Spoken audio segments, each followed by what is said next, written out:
भौतिक विज्ञान से संबंधित यानी कि फिजिक्स में लुसेंट का जो साइंस है उसी में जो भी ऑब्जेक्टिव प्रश्न है उसी को हम लोग पढ़ेंगे। ठीक है। कार्य का मात्रक क्या होता है? कार्य का मात्रक जूल होता है। ठीक है। शक्ति का मात्रक वाट होता है। बल का मात्रक न्यूटन या डाइन होता है और 1 न्यूटन बराबर 10 के पावर 5 डाइन होता है। ठीक है। प्रकाश वर्ष किसकी इकाई है?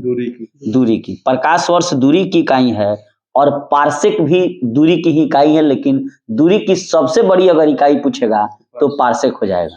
1 पार्सेक बराबर 3.26 प्रकाश वर्ष। ठीक है। एम्पियर किसका मात्रक है? इलेक्ट्रिक करंट का अर्थात विद्युत धारा का मात्रक एम्पियर है। ठीक है।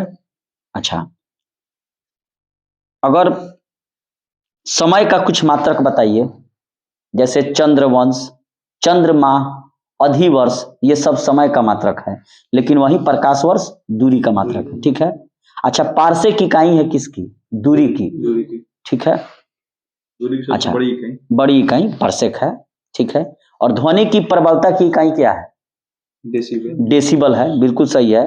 शक्ति की इकाई, अश्व शक्ति जो है शक्ति की इकाई है, हॉर्स पावर। ठीक है। और समुद्री मील ये भी दूरी की इकाई है, नॉटिकल मील, और 1 नॉटिकल मील बराबर 1.852 किलोमीटर होता है। ठीक है। सेल्सियस, सेल्सियस जो है तापमान की इकाई है, टेम्परेचर का। ठीक है। ल्यूमेन किसका मात्रक है? ज्योति फलस का। ठीक है। ल्यूमेन जो है वो ज्योति फलस का मात्रक है। और वही कैंडिला का पूछेगा तो वो ज्योति तीव्रता हो जाएगा। कैंडिला किसका मात्रक है? ज्योति तीव्रता का अर्थात। ठीक है, अर्थात इंटेंसिटी का है। और वही ल्यूमेन जो है वो ज्योति फलस का मात्रक है। पास्कल किसकी इकाई है? दाब का। दाब का इकाई पास्कल है। और वायुमंडलीय दाब का मापन बैरोमीटर से किया जाता है। अगर अचानक बैरोमीटर का पाठ्यांक गिर जाए तो क्या हो जाएगा? आंधी या तूफान आ जाएगा। ठीक है। और धीरे धीरे ऊपर चढ़ेगा तो मौसम साफ रहने की संभावना रहती है। अच्छा, यंग प्रत्यास्था गुणांक का एसआई मात्रक क्या है? हाँ, यंग मॉडुलस इलास्टिसिटी इसे कहा जाता है और न्यूटन प्रति मीटर स्क्वायर होता है। ठीक है। और कैंडिला किसका मात्रक है? ज्योति तीव्रता का। और ठीक है। अच्छा, बल और दाब का समान विमीय सूत्र होगा या नहीं? बल और दाब का समान विमीय सूत्र नहीं होगा। वहीं अगर देखा जाए तो कार्य एवं ऊर्जा का समान विमीय सूत्र है और आवेग संवेग का भी समान विमीय सूत्र है। भार एवं बल का समान विमीय सूत्र है, लेकिन बल एवं दाब का समान विमीय सूत्र नहीं है। अच्छा, ऊर्जा कौन सी राशि है? अदिश है कि सदिश है? हाँ, एनर्जी जो है अदिश राशि है। और इसका ट्रिक है, सुन लीजिए लोग, काऊ चास्ता छेद्र अलादू। क्या है ट्रिक? काऊ चास्ता छेद्र अलादू। फिर से बोलिए। नहीं, काऊ चास्ता छेद्र अलादू। आप बोलिए। अलादू। इसका मतलब से का से कार्य, उ से ऊर्जा, चास्ता का क्या हो गया? चाल, स से समय, ताक से तापमान, छेद्र क्षेत्रफल, दूरी, आयतन, लंबाई और दूरी, माने ऐसे जो हैं ये सभी अदिश राशि हैं। ठीक है। तो हो गया काऊ चास्ता छेद्र अलादू। बोलिए। काऊ चास्ता छेद्र अलादू। आप बोलिए। काऊ चास्ता छेद्र अलादू। ये ट्रिक है और ये पहला वर्ड है, जैसे ऊर्जा का अदिश राशि है, स्केलर है। और शेष जो होंगे जैसे बभौत, बल, भार, वेग और त्वरण, ये जो है सदिश राशि है, वेक्टर है। तो इसका क्या सूत्र है? बभौत, बल, भार, वेग और त्वरण। ये किसके राशि हैं? सदिश राशि, वेक्टर हैं। पदार्थ के संवेग और वेग के अनुपात से कौन सी भौतिक राशि प्राप्त की जाती है? द्रव्यमान। जैसे पदार्थ के संवेग P बराबर क्या होता है? mv होता है। और वेग यानी कि इसको वेलोसिटी v से सूचित करते हैं, तो P बराबर mv। और यहाँ वेलोसिटी का कह रहा है तो बटा v, तो v कट जाएगा तो m से मास न बचेगा। तो कह रहा है यहाँ पर कि किसी पदार्थ के संवेग और वेग के अनुपात से कौन सी भौतिक राशि प्राप्त की जाती है? तो द्रव्यमान, अर्थात P बराबर एम भी। अब वेलोसिटी v बटा हो जाएगा तो v भी कट जाएगा तो m द्रव्यमान आ जाएगा। ठीक है, शून्य में स्वतंत्र रूप से गिरने वाली वस्तुओं का क्या समान रहता है? त्वरण। क्या समान रहता है? त्वरण समान रहता है। तो शून्य में स्वतंत्र रूप से गिरने वाली वस्तुओं का क्या समान रहता है? तो त्वरण। ठीक है, नेक्स्ट प्रश्न बताइएगा लोग कि जब 2 kg वाले द्रव्यमान पर, किस पर? 2 kg वाले द्रव्यमान पर 5 न्यूटन का बल लगाया जाता है तो उत्पन्न होने वाला त्वरण क्या होगा? 2.5 मीटर प्रति सेकेंड स्क्वायर, और त्वरण को हम लोग मीटर प्रति सेकेंड स्क्वायर में। ठीक है, नेक्स्ट प्रश्न बताइएगा लोग कि किसी भी स्थिर या गतिशील वस्तु की स्थिति और दिशा में तब तक कोई परिवर्तन नहीं होता जब तक कि उस पर कोई बाह्य बल सक्रिय न हो। यह न्यूटन का प्रथम गति नियम है, अर्थात कोई वस्तु स्थिर है तो स्थिर रहेगी जब तक कोई बल न लगा दिया जाए। और कोई वस्तु चल रही है, ब्रेक नहीं मारिएगा, कुछ अवरोध नहीं कीजिएगा तो नहीं रुकेगी। तो ये प्रथम गति नियम है। ठीक है, रॉकेट किस सिद्धांत पर कार्य करता है? संवेग संरक्षण। रॉकेट जो है संवेग संरक्षण के सिद्धांत पर कार्य करता है, और संवेग संरक्षण सिद्धांत का ही उल्टा क्या है? न्यूटन गति का तृतीय नियम, प्रत्येक क्रिया के बराबर और विपरीत प्रतिक्रिया। ठीक है, अगर कोई घोड़ा है यानी कि अश्व यदि एकाएक चलना प्रारंभ कर दे तो अश्वारोही जो होता है, जो राइडर होता है घोड़ा पर का, वह गिरने की आशंका का कारण क्या है? विश्राम जड़त्व। ठीक है, चलती हुई बस जब अचानक ब्रेक लगाती है तो उसमें बैठे हुए यात्री आगे की दिशा में गिरते हैं। यह न्यूटन के किस गति नियम का उदाहरण है? पहला नियम। बहुत अच्छा। अब मान लीजिए कोई ट्रेन चल रहा है और उसमें आप बैठे हैं और आप जो है बॉल को, ट्रेन के अंदर बैठे हैं, बॉल को ऊपर फेंक रहे हैं, तो बॉल आपके हाथ में गिरेगा कि इधर उधर गिरेगा? बॉल आपके हाथ ही में गिरेगा। हाँ, बॉल कहेगी उसमें। समझ गए? ट्रेन चल रहा है, अभी उसमें बैठे हुए हैं, तो बॉल फेंकिएगा तो बॉल आपके हाथ में गिरेगा, इधर उधर नहीं गिरेगा। ठीक है, अच्छा, बल का गुणनफल, बल किसका गुणनफल है? F बराबर, हाँ बिल्कुल, F बराबर m में होता है। तो बल को F से डिनोट किया जाता है, अब मास हो गया m और ये हो गया त्वरण। F बराबर m है। अच्छा, न्यूटन के प्रथम गति नियम से ही हमको बल की परिभाषा मिलती है, एवं द्वितीय गति नियम से बल का व्यंजक प्राप्त होता है, F बराबर m है। ठीक है, शरीर का वजन सबसे ज्यादा कहाँ होगा? पोल पर, ध्रुवों पर यानी कि अंटार्कटिका पर। 3 शब्द है, कहीं लिखता है ध्रुव, कहीं लिखता है पोल और कहीं लिखता है अंटार्कटिका। ठीक है, तो शरीर का वजन हमारा सबसे ज्यादा ध्रुवों पर या पोल पर या अंटार्कटिका पर, एक ही है। ठीक है, पृथ्वी, किसी मनुष्य का भार पृथ्वी पर 600 न्यूटन है, तो चंद्रमा पर उसका भार कितना हो जाएगा? बटा 6, यानी कि अगर यहाँ कोई वस्तु 600 किलो का है तो चंद्रमा पर जाएगा तो वजन क्या हो जाएगा? घट जाएगा, यानी कि वहां 100 किलो हो जाएगा।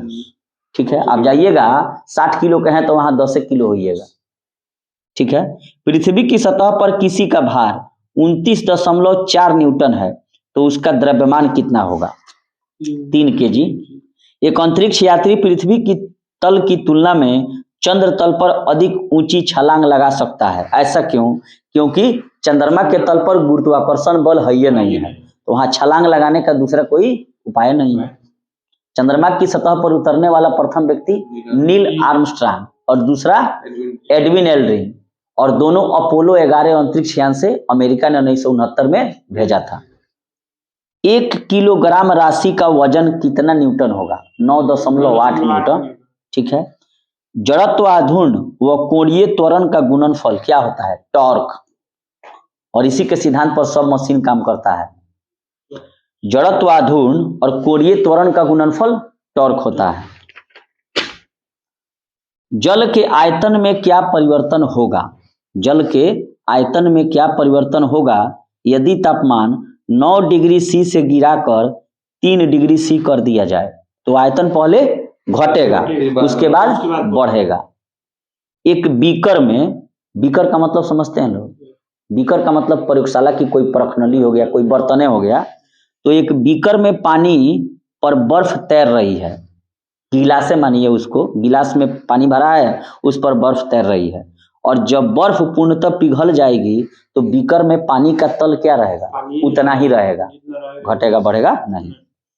जब किसी बोतल में पानी भरा जाता है और उसे जमने दिया जाता है तो बोतल टूट जाती है, ऐसा क्यों? क्योंकि पानी जब जमेगा तो बर्फ बनेगा, तो बर्फ बनने पर उसका आयतन जो है वो बढ़ जाएगा, इसलिए बोतल टूट जाती है। इसीलिए सलाह दिए जोनो भी दवाइया रहेला नु, दवाइया में चाहे कोनो कोको कोला हो गई सब माने कोनो भी चीज भाई तनी सुकी कानखवा से नीचे ही रखल जाला लिक्विड के। सड़क पर चलने की अपेक्षा बर्फ पर चलना कठिन है, क्योंकि बर्फ में सड़क की अपेक्षा घर्षण कम है। हाँ, बर्फ पर चलना क्यों कठिन है? क्योंकि वहां पर फ्रिक्शन घर्षण है, ये नहीं है, पैर फिसल जाएगा, गड़मुड़िए आदमी गिर जाएगा, इसलिए कांटा वाला जूता का इस्तेमाल करता है लोग पर्वतारोही। अच्छा, सड़क की अपेक्षा गीला खेत में चलना कठिन है, क्यों? क्योंकि घर्षण ज्यादा है। एक नदी में चलता हुआ जहाज समुद्र में आता है तो जहाज का जो तल है क्या हो जाएगा, थोड़ा ऊपर उठ जाएगा। लोहे की कील पारे में क्यों तैरती है जबकि पानी में डूब जाती है? इसका मतलब क्या है कि लोहा का घनत्व पानी के घनत्व से ज्यादा है और पारे के घनत्व से कम है, इसलिए पारे में तैरेगी। यानी अगर आपको नदी में तैरना है तो क्या होना चाहिए, नदी के घनत्व से आपका घनत्व क्या होना चाहिए, कम होना चाहिए, तभी ना आप तैर पाइएगा। पानी का घनत्व अधिकतम होता है कितना डिग्री सेल्सियस पर? 4 डिग्री सेल्सियस पर। और ये इतना तकिया कलाम प्रश्न है कि बार बार पूछा जाता है कि पानी का अधिकतम घनत्व 4 डिग्री से। वस्तु की मात्रा बदलने पर क्या अपवर्तित रहेगा? तो घनत्व, डेंसिटी। अच्छा, समुद्र में कोई बर्फ का जो चट्टान है वो तैर रहा है, पलवन कर रहा है, तो कितना भाग समुद्र की सतह से ऊपर रहता है? 1 भाग, और उसका 9 भाग रहेगा उसके नीचे। अर्थात ऊपर जब पूछेगा तो 1/10 होगा, और जब नीचे कहेगा तो 9/10 होगा। यहाँ खूब ध्यान से 1/10 9/10 को समझिएगा लोग कि समुद्र में पलवन करते आइसबर्ग का कितना भाग समुद्र की सतह के ऊपर रहता है? तो 1/10 भाग ऊपर रहेगा, यानी कि 10वां में 1 भाग ऊपर बा। अगर 10 फीट के कोनो अगर बांस बा चाहे बर्फ बा तो ओकर 1 फीट ऊपर बा, 9 फीट नीचुआ बा। यही से बर्फ के चट्टान से टकराए के डर रहेला, बर्फ के चट्टान के छोड़ के चलल जहाजिया का है कि लौकत है इतनी सुखी ऊपर नीचे ढेर बा, टकराए तो छिटा जाए। बर्फ के 2 टुकड़े को आपस में दबाने पर टुकड़े आपस में चिपक जाते हैं, क्यों? क्योंकि दाब जब अधिक होगा तो बर्फ का गलनांक घट जाएगा। दाब बढ़ाने से बर्फ का गलनांक क्या होता है, घट जाता है, इसलिए चिपक जाते हैं, गलनांक घट जाएगा। हवाई जहाज से यात्रा करते समय पेन, देखिए यही जो सिद्धांत है कि दाब बढ़ने से गलनांक घट जाएगा।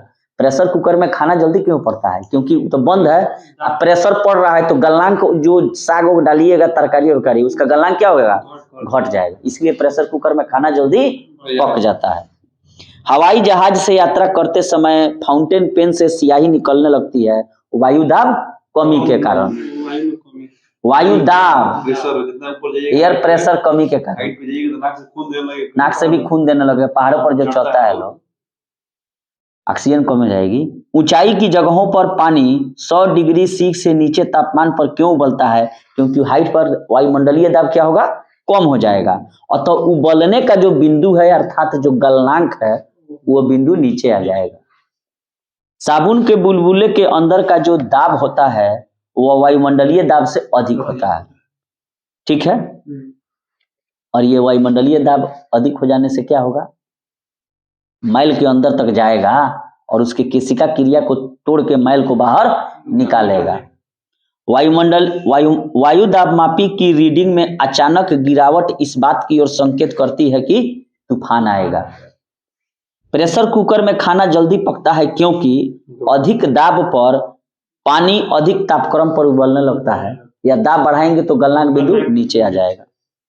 हाइड्रोजन से भरा रबर का गुब्बारा वायु में ऊपर जाकर फट जाता है, क्यों? क्योंकि वायुमंडलीय दाब घट जाता है। सूर्य में निरंतर ऊर्जा का सूर्य में जो निरंतर ऊर्जा पैदा हो रही है इसका सोर्स क्या है? नाभिकीय संलयन है। ये भी आता है। 4 हाइड्रोजन मिलकर एक हीलियम बनाते हैं और नाभिकीय संलयन की क्रिया होती है। और हाइड्रोजन बम में भी नाभिकीय संलयन का क्रिया होता है। रुकेगा नहीं हो, रुकेगा नहीं तो झुकेगा भी नहीं, सबको लेके डूबेगा। चाबी भरी घड़ी में कौन सी ऊर्जा होती है? स्थितिज ऊर्जा होती है। ठीक है, जब हम रबड़ के गद्दे वाले सीट पर बैठते हैं तो गद्दे पर या लेटते हैं तो उसका आकार बदल जाता है, ऐसा क्यों? स्थितिज ऊर्जा के कारण। गतिज ऊर्जा का कुछ उदाहरण बताइए। जैसे बहता हुआ पानी, चलती हुई गोली, चलता हुआ हथौड़ा और खींचा हुआ धनुष स्थितिज ऊर्जा है, उसमें गतिज नहीं है। खींचा हुआ धनुष खींच के रोकला बाई तो स्थितिज ऊर्जा बा। जब एक चल वस्तु की गति, कोई वस्तु चल रही है और उसकी गति को दोगुनी कर दी जाए तो उसकी गतिज ऊर्जा क्या हो जाएगी? 4 गुनी हो जाती है। माने कोई वस्तु चल रही है और उसकी गति को दुगुना कर दिया जाए तो गतिज ऊर्जा, काइनेटिक एनर्जी 1/2 mv² क्या हो जाएगा? 4 गुनी हो जाएगी। अच्छा, यह कौन सा सिद्धांत है जिसमें कि द्रव्य का न तो सृजन किया जा सकता है और न ही विनाश, लिक्विड का? तो ये ऊर्जा संरक्षण का नियम है। साइकिल चलाने वाला मोड़ लेते समय क्यों झुक जाता है? मोड़ पर वह झुकता है ताकि गुरुत्व केंद्र आधार की ओर अंदर बना रहे और उसे गिरने से बचाए। यही से जब मोड़वा रहेला नु तो हेज जैसे मान लीजिए दहिने पड़े मोड़वा हैंगो तो दहिने बगल खाल रही, अब बाएं बगल कहीं रोडवा ऊंच इंजीनियर कर दिलस, हे पड़े घूमे के बाद बाएं बगल तो बाएं खाल रही, है ना ऊंच रही। अगर टेढ़बड़ाई तो गइल तो बस भूल चटकी। दूध से क्रीम निकालने में कौन सा बल लगता है? अपकेंद्री, और इसको कहा जाता है सेंट्रीफ्यूगल फोर्स। और इसी बल के सिद्धांत पर वॉशिंग मशीन भी चलता है। ठीक है, जब एक पत्थर को चांद की सतह से पृथ्वी पर लाया जाता है तो उसका क्या होगा? भार बदल जाएगा। 6 किलो का रही तो यहाँ कितना हो जाएगी? 36 किलो का हो जाएगी। 60 किलो का रही तो 360 किलो का, 100 किलो का रही तो 600 किलो हो जाएगी। ठीक है, परंतु उसका द्रव्यमान नहीं बदलेगा। किसी लिफ्ट में बैठे हुए व्यक्ति को अपना भार अधिक मालूम क्यों होता है? जब लिफ्ट त्वरण गति से ऊपर जा रही हो, ऊपर जाई तबे न वेट बुझाई। ठीक है, नेक्स्ट बताइएगा लोग कि पृथ्वी के गुरुत्वाकर्षण का कितना भाग चंद्रमा के गुरुत्वाकर्षण के सबसे नजदीक है? 1/6, अर्थात पृथ्वी पर 100 kg तो वही जा भागा 100। अगर 600 किलो ही जाए तो यह 100 किलो है। एक लिफ्ट में किसी व्यक्ति का प्रत्यक्ष भार वास्तविक भार से कम होता है कब? जब नीचे आवत होगा। लोलक की कालावधि बताइए, टाइम पीरियड किस पर निर्भर करता है? लंबाई पर। जितने लंबा रहेगा तो उसका टाइम पीरियड उतने बढ़ जाएगा। लोलक घड़ियां गर्मियों में क्यों सुस्त हो जाती हैं? क्योंकि लोलक की लंबाई बढ़ जाएगा तो टाइम पीरियड बढ़ जाएगा तो दोलन का समय खूब। देखिए इतना फंसाऊ चीज है ये लोलक वाला प्रश्न कि फंस जाता है। देखिए गर्मी सुस्त का मतलब क्या भाई? धीरे धीरे, इसका मतलब है समय ज्यादा ले रहा है। तो गर्मी के दिन में जो लंबाई है अगर बढ़ जाएगा तो ज्यादा समय लेगा, इसका मतलब धीरे धीरे चल रहा है। इसीलिए अंतरिक्ष यात्री एटॉमिक घड़ी का प्रयोग करते हैं। किसी सरल लोलक की लंबाई 4% बढ़ा दी जाए तो उसका आवर्तकाल क्या हो जाएगा? 2% ही बढ़ेगा। पार्श्व विकृति और अनुदैर्ध्य विकृति के अनुपात को वाइज रेशियो कहा जाता है।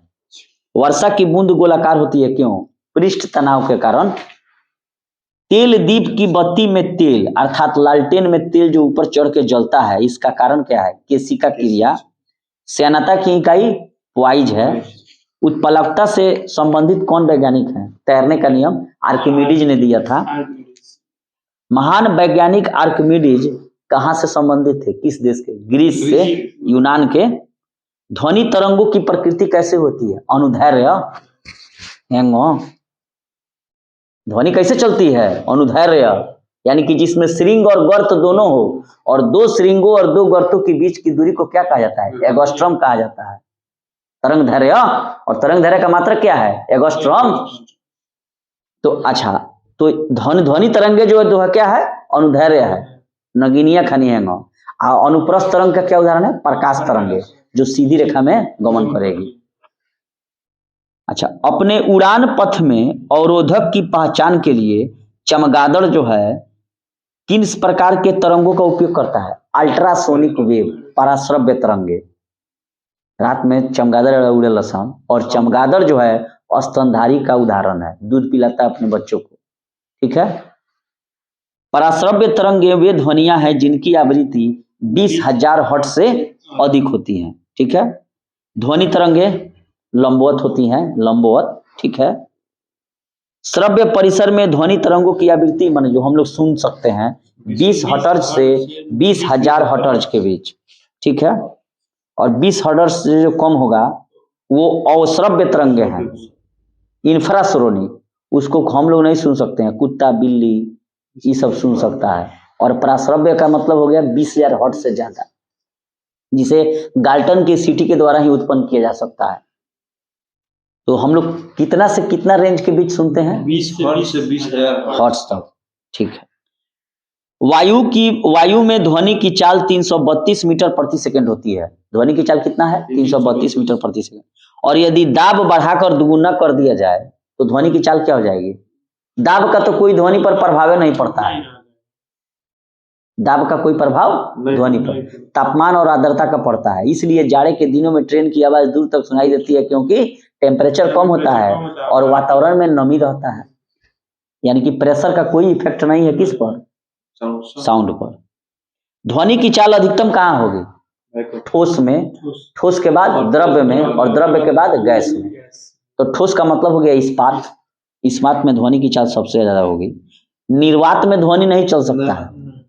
निर्वात का मतलब हो गया वैक्यूम, यानी कि ध्वनि को चलने के लिए कोई ना कोई माध्यम की आवश्यकता होती है, लेकिन प्रकाश तरंगों को चलने के लिए निर्वातों में वो चलेगा। वायु में ध्वनि का वेग कितना होगा? 332 मीटर प्रति सेकंड।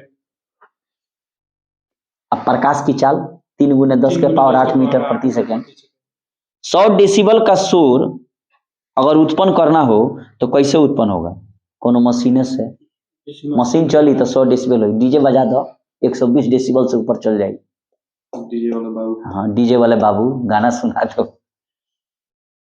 अच्छा, डीजे जो बजाना है आपको तो किससे परमिशन लीजिएगा? एसपी से परमिशन लेना पड़ता है। इसलिए ज्यादा लोग डीजे बजाता है ना, अगल बगल कंप्लेन करता है तो सीधे एसपी को करता है, और एसपी ऑर्डर देता है ताकि थाना प्रभारी पूरा 100 होटले लेकर डीजे चल जाता है। अच्छा, किसी सितार और बांसुरी में एक ही स्वर बजाया जाए, माने एक के धुन, तो उस उत्पन्न ध्वनि का अंतर आप कैसे करिएगा? ध्वनि गुणता के कारण, ध्वनि के गुण। एक जेट वायुयान 2 मैक के वेग से हवा में उड़ रहा है, और जब ध्वनि का वेग 332 मीटर प्रति सेकंड हो तो वायुयान की चाल क्या हो जाएगी? दुगुना हो जाएगी। बहुत अच्छा, 664 मीटर प्रति सेकंड। डेसिबल किसकी इकाई है? ध्वनि की तीव्रता के। ध्वनि तरंगे किसके कारण प्रतिध्वनि की यानी कि इको उत्पन्न करते हैं? परावर्तन के कारण। और इको को कम करने के लिए क्या किया जाता है? कपड़ा, लकड़ी, जाइएगा सिनेमा हॉल में तो पेपर से भी, माने देखिए इस रूम में हम लोग बैठे हैं, इको नहीं हो रहा है इसका मतलब, लेकिन फिर भी हो रहा है।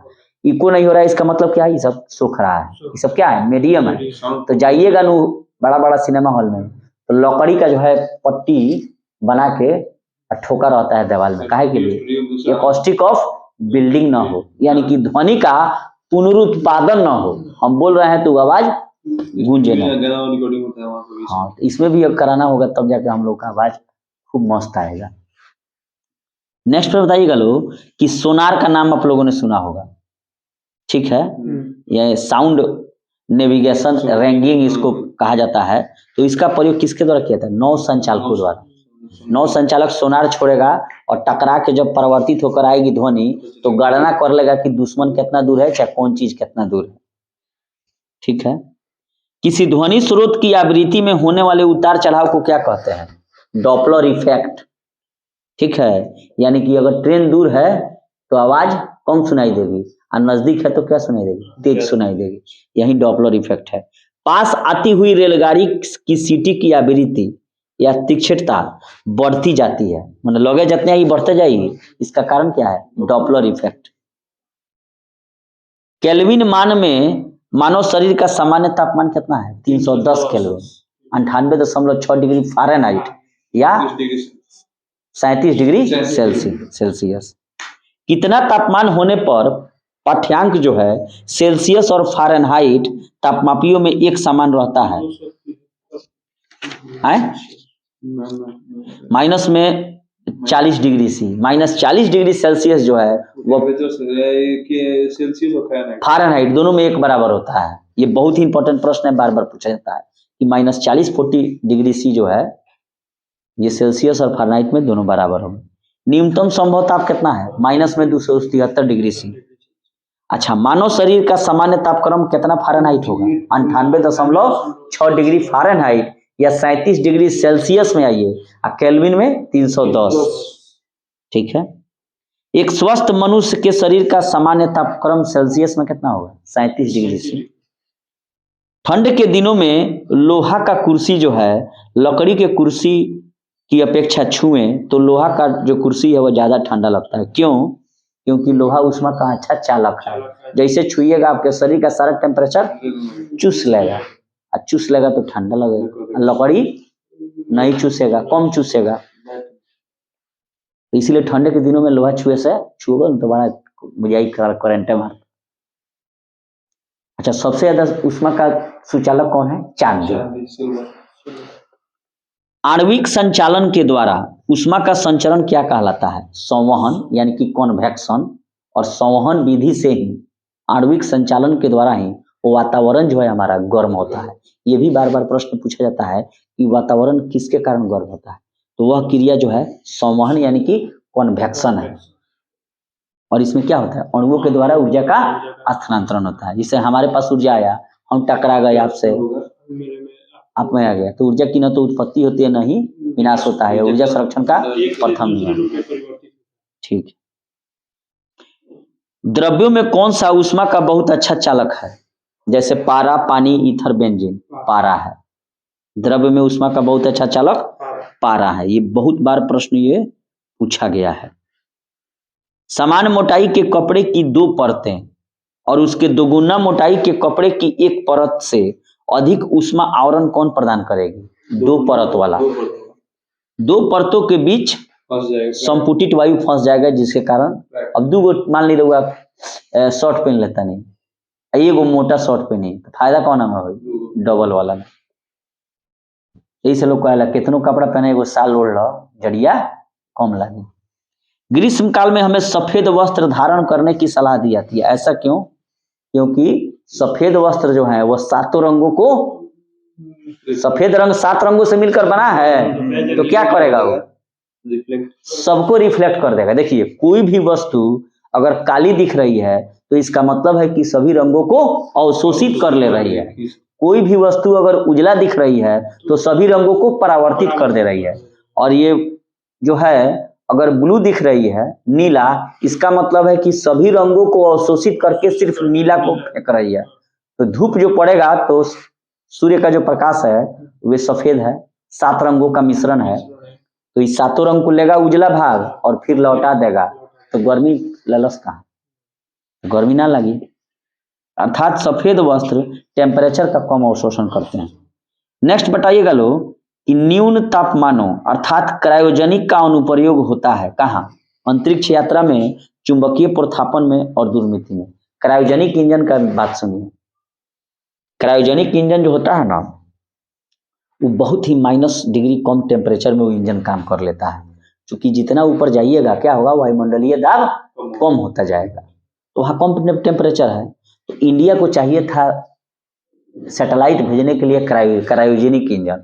अमेरिका से मांगा, अमेरिका नहीं दिया। फ्रांस से मांगा, फ्रांस नहीं दिया। रसिया कहा कि 1996 में कि मैंने होत जा, क्योंकि हथियार खरीदता है तो रसिया कहा ठीक हम आपको देंगे, लेकिन रसिया इनको दिया नहीं।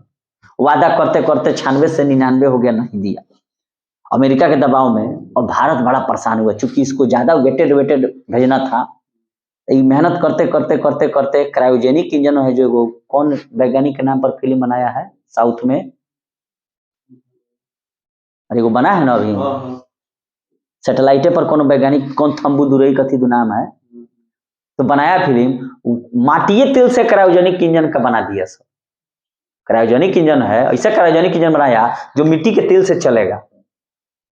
तो जब सरकार यहाँ बना लिया भारत सरकार, तब वो कहा कि हमसे ले ना लो, ए भाई हम बना लेनी, हम हमारा का हुई, लेकिन नहीं देना चाहता था। लेकिन इंडिया के वैज्ञानिकों का मतलब सलाम है उन लोगों को कि इन्होंने खुद अपना क्रायोजेनिक इंजन डेवलप कर लिया है। तो ये क्रायोजेनिक इंजन का कहाँ पर होगा? अंतरिक्ष यात्रा में, चुंबकीय प्रोत्थापन में और दूर मिट्टी में, दूर कोई वस्तु भेजना हो तो। तेज हवा वाली रात्रि में ओस नहीं बनती है, क्यों? क्योंकि वाष्पीकरण की दर तेज हो जाती है। ठोस कपूर से कपूर वाष्प बनने की क्रिया को ऊर्ध्वपातन कहते हैं। और कुछ ऊर्ध्वपातित जो पदार्थ हैं जैसे कपूर है, यानी कि जिसको अंग्रेजी में कैम्फोर कहा जाता है, नेफ्थलीन है, अमोनियम क्लोराइड है, NH4Cl, ये सब क्या हो जाते हैं? ऊर्ध्वपातित पदार्थ हैं जो ठोस से सीधे गैस बन जाएंगे। मनुष्य आर्द्रता से परेशानी महसूस करता है, इसका कारण क्या है?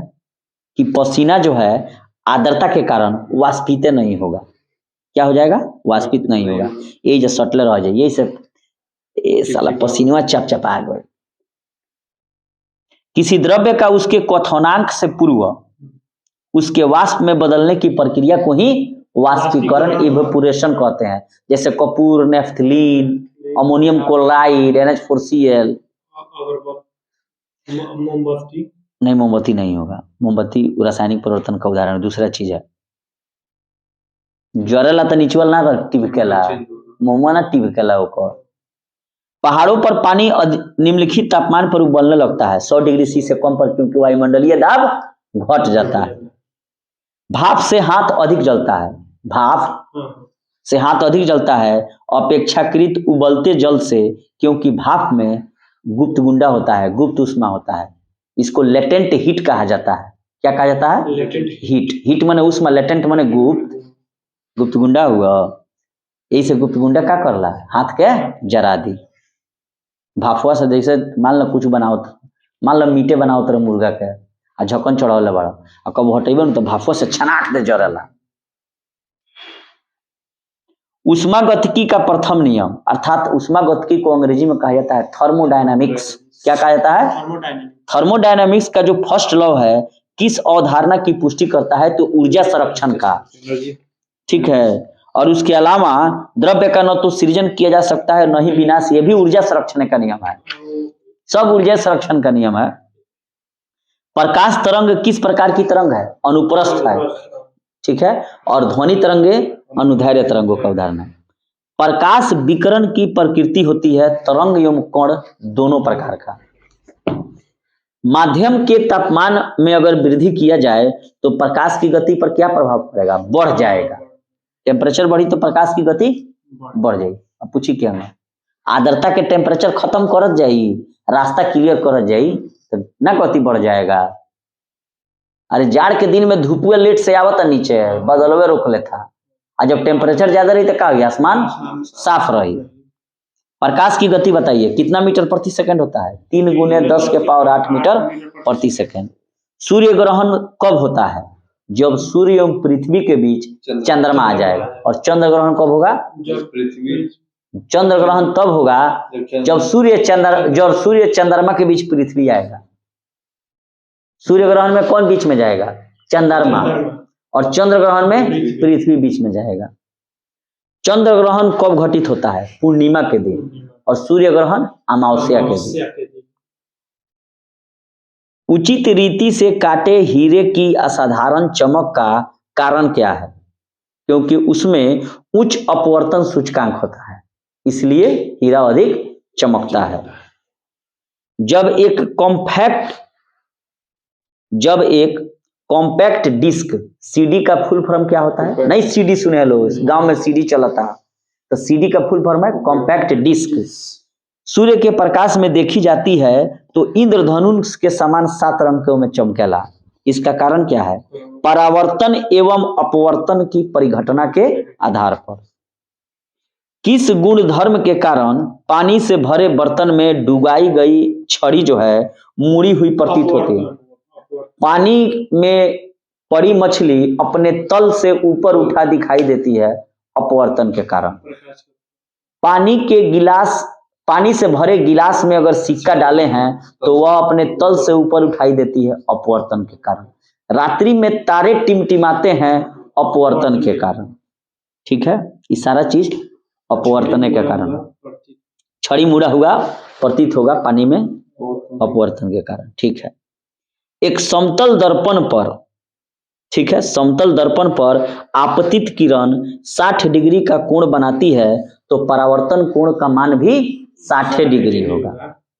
यानी कि समतल दर्पण पर आपतित किरण और परावर्तित किरण एक ही बिंदु पर स्थित होते हैं। अगर प्रकाश का आपतन कोण 90 डिग्री है तो अपवर्तन के बाद का कोण 30 डिग्री है, तो माध्यम का अपवर्तनीय सूचक क्या होगा? 3 होगा। 30 तिहाई 90। यदि किसी दर्पण को थीटा कोण से घुमाया जाए तो परावर्तित किरण का घूर्णन होगा 2 थीटा। पूर्ण आर्तिक परावर्तन होगा जब प्रकाश जाता है हिक्का में, हीरा से कांच में। ये बहुत ही इंपॉर्टेंट प्रश्न है और इतना बार पूछा गया है कि बार बार गलती हो गया है। पूर्ण आंतरिक परावर्तन कब होगा? जब हीरे से कांच में जाएगा। ठीक है, जब प्रकाश जाता है हीरे से कांच में। मृग तृष्णा यानी कि मिराज का उदाहरण भी पूर्ण आर्तिक परावर्तन है। और मृग तृष्णा होता है कहाँ? जहां पर रेगिस्तान है। दूर से देखिएगा तो लगेगा बालू इतना चमकेगा, लगेगा पानी है, लेकिन जब लगे जाइएगा तो क्या रहेगा? बालू बैठाएगा। सड़क जो बन रहा है आजकल अलकतरा का उपयोग करके, तो मोटरसाइकिल जब गर्मी के दिन में चलाइएगा ना तो दूर आपको लगेगा कि सड़कों पर पानी है, लेकिन जाइएगा तो क्या रहेगा? सूखा रहेगा। ये सब गर्मी के दिनों में होता है। और ये टोटल इंटरनल रिफ्लेक्शन अर्थात TIR के कारण होता है। पूर्ण आंतरिक परावर्तन को अंग्रेजी में क्या कहते हैं? Total internal reflection, TIR। और TIR कब होगा? जब प्रकाश जाएगा हीरा से कांच में। अब पेट जो है, पेट अथवा शरीर के अन्य आंतरिक अंगों के निरीक्षण के लिए प्रयुक्त तकनीक इंडोस्कोपी है। इंडोस्कोपी डॉक्टर पेट में डालता है और शरीर का पूरा आंत अतरी देखता है। यह किस सिद्धांत पर कार्य करता है? TIR पर, टोटल इंटरनल रिफ्लेक्शन या पूर्ण आंतरिक परावर्तन पर। अगर यह भी प्रश्न पूछा जा सकता है कि इंडोस्कोपी का उपयोग कौन करता है? डॉक्टर, इंजीनियर, वकील, कौन करेगा? डॉक्टर क्या करेगा? पेट का आंतरिक भाग को देखेगा। लाद पचौनी के हैं? हाँ। इंद्रधनुष के बनने का कारण क्या है? परावर्तन भी है और अपवर्तन भी है। ठीक है, आकाश का रंग नीला प्रतीत होता है किसके कारण? प्रकीर्णन के कारण, लाइट ऑफ स्कैटरिंग। प्रकीर्णन को अंग्रेजी में क्या कहता है? स्कैटरिंग। यानी कि आकाश का रंग जो नीला दिखाई देता है वह प्रकाश के प्रकीर्णन यानी कि स्कैटरिंग के कारण। वायुमंडल में प्रकाश के विसरण यानी कि डिफ्यूजन का कारण क्या है? धूल कण। प्रकाश जो है वायुमंडल में बिखर जाता है, ठीक है, डिफ्यूजन हो जाता है। इसका कारण क्या है? धूल कण। ठीक है, बताएंगे टिंडल प्रभाव। पूछा था प्रश्न हमारे थे, सही है। टिंडल प्रभाव दिखा दें। अरे देखो,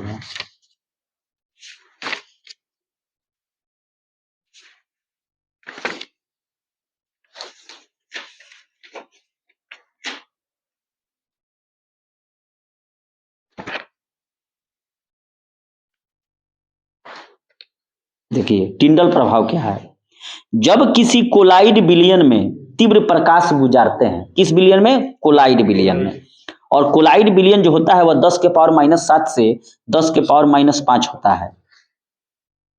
ठीक है, और ये कण प्रकाश का प्रकीर्णन करते हैं, स्कैटरिंग करते हैं। तो टिंडल प्रभाव क्या है? जब किसी कोलाइड विलयन में तीव्र प्रकाश गुजारते हैं और इसके लंबवत रखे सूक्ष्मदर्शी से देखते हैं तो कोलाइड के कण काली पृष्ठभूमि में आल्पिन किरणों की भांति चमकने लगते हैं और इसे टिंडल प्रभाव कहते हैं। और टिंडल प्रभाव का कारण भी प्रकाश का प्रकीर्णन है।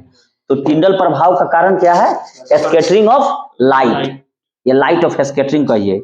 उसी तरह आकाश नीला दिखता है, ये भी प्रकीर्णन के कारण। और टिंडल प्रभाव का भी कारण स्कैटरिंग ऑफ लाइट है। क्लियर हो गया? अब आइए, खतरे के संकेतों के लिए लाल प्रकाश का प्रयोग किया जाता है। इसका कारण क्या है? लाल रंग का प्रकीर्णन सबसे कम है। जब प्रकीर्णन कम रहेगा तो क्या हो जाएगा? डिफ्यूजन हो जाएगा। तो कहने का मतलब यह है, देखिए लाल रंग से दो प्रश्न पूछा जाता है कि किस रंग का तरंग दैर्घ्य सबसे ज्यादा है? लाल रंग का। तो जिसका एक ही को याद रखिए, तो जिसका तरंग दैर्घ्य ज्यादा होगा, तरंग दैर्घ्य को वेवलेंथ कहते हैं, जिसका तरंग दैर्घ्य ज्यादा होगा उसका क्या हो जाएगा? प्रकीर्णन कम हो जाएगा। तो बस एक ही को याद रखिए कि लाल रंग का तरंग दैर्घ्य ज्यादा है, इसका मतलब क्या है? लाल रंग का प्रकीर्णन सबसे कम है, इसीलिए खतरे के संकेतों में लाल रंग का प्रयोग किया था। अब प्रश्न पूछ रहे हैं किस रंग का प्रकीर्णन सबसे ज्यादा है? बैगनी का। तो बैगनी का तरंग दैर्घ्य क्या हो जाएगा? सबसे कम हो जाएगा। समुद्र नीला प्रतीत होता है, इसका कारण क्या है? आकाश के परावर्तन और जल के कणों का प्रकीर्णन द्वारा समुद्र नीला दिखता है। अस्त होते समय सूर्य लाल दिखता है। जब अस्त होला तो सूर्य लाल दिखेला, उगेला तब खूब लालिमा कहीं दिखेला। इसका भी कारण क्या है? प्रकीर्णन है। तो स्कैटरिंग ऑफ लाइट का कोई उदाहरण हो गया? आकाश नीला, अस्त उगते समय सूर्य लाल दिखेला, टिंडल प्रभाव, और उसके समुद्र का जो जल है वो भी प्रकाश के परावर्तन प्लस प्रकीर्णन दोनों के कारण होता है। साबुन के जो पतले झाग में चमकदार रंगों का बनना, झागवा जन बनेला में कोई रंग दिखावेला, इस परिघटना का क्या उदाहरण है? बहुलित परावर्तन एवं व्यक्तिकरण के कारण। किसके कारण? बहुलित परावर्तन एवं व्यक्तिकरण के कारण। मोटर कार में पीछे देखने के लिए कौन सा दर्पण का उपयोग? साइड मिरर, उत्तल दर्पण। बहुत वेरी गुड, बहुत अच्छा। दाढ़ी बनाने के लिए अवतल दर्पण, बहुत अच्छा। क्योंकि उसका मतलब उत्तल दर्पण का पीछे एरिया बहुत दूर तक देखेगा, लेकिन वस्तु का प्रतिबिंब छोटा बनाएगा। ठीक है, ताकि डर ना लगे। डेंटिस्ट, दाढ़ी बनाने वाला डेंटिस्ट वगैरह सब अवतल दर्पण का प्रयोग करता है। रोगी का जो होता है। अच्छा, मानव आंख की रेटिना पर कैसा प्रतिबिंब बनेगा? वास्तविक एवं उल्टा? ठीक है, बहुत बार प्रश्न पूछा था, वास्तविक एवं उल्टा। 1.5 मीटर लंबे व्यक्ति को अपना संपूर्ण प्रतिबिंब देखने के लिए आवश्यक दर्पण की लंबाई आधी होनी चाहिए। आधी में काम चल जाए, 0.75 मीटर। जब कोई वस्तु दो समांतर समतल दर्पणों के बीच रखी जाती है तो बने हुई प्रतिबिंबों की संख्या असंख्य हो जाएगी। ठीक है, क्लियर है?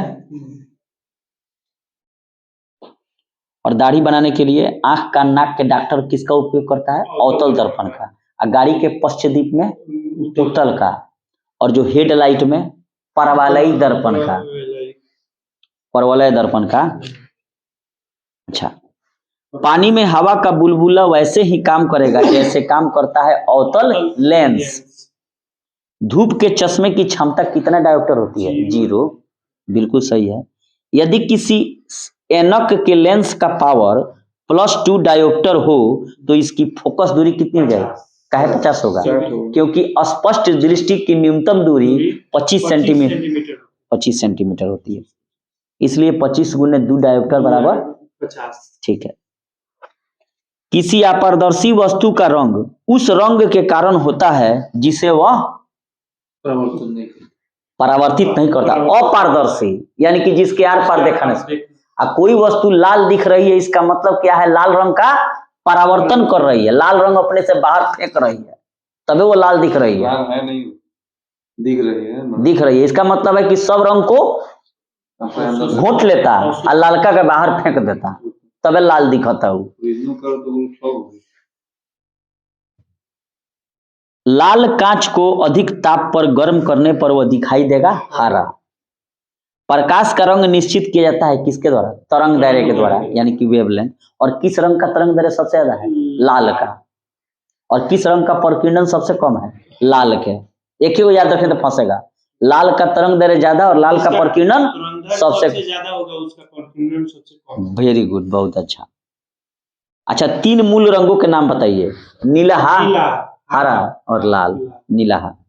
सबसे कम तरंग दैर्घ्य वाला प्रकाश कौन है? बैगनी। जब प्रकाश के लाल, हरा व नीला रंगों को समान अनुपात में मिलाया जाता है तो परिणामी रंग क्या होगा? सफेद, क्योंकि मूल रंग यही है, नीला, हरा, लाल। कैमरे में किस प्रकार के लेंस का उपयोग किया जाता है? उत्तल लेंस। ठीक है। और उसमें कौन हो जाएगा, उत्तल दर्पण हो जाएगा। पश्च दीप में गाड़ी के साइड मिरर। आइरिस जो होता है हमारा आइरिस, इसका क्या काम होता है, आंख में जाने वाले प्रकाश की मात्रा का कंट्रोल करना। ये जरूरत था नहीं, तब न कबो कबो अनहरिया से फक दलाई तो आँखिया चुनिया जला, तो का करला आँखिया मतलब समंजन क्षमता को डेवलप या करता है। अंधेरे में से कभी उजाला में जाता हाँ। है या अचानक से हमारा आंख बंद हो जाता है। हाँ, तो क्या है, आंख की समंजन क्षमता है।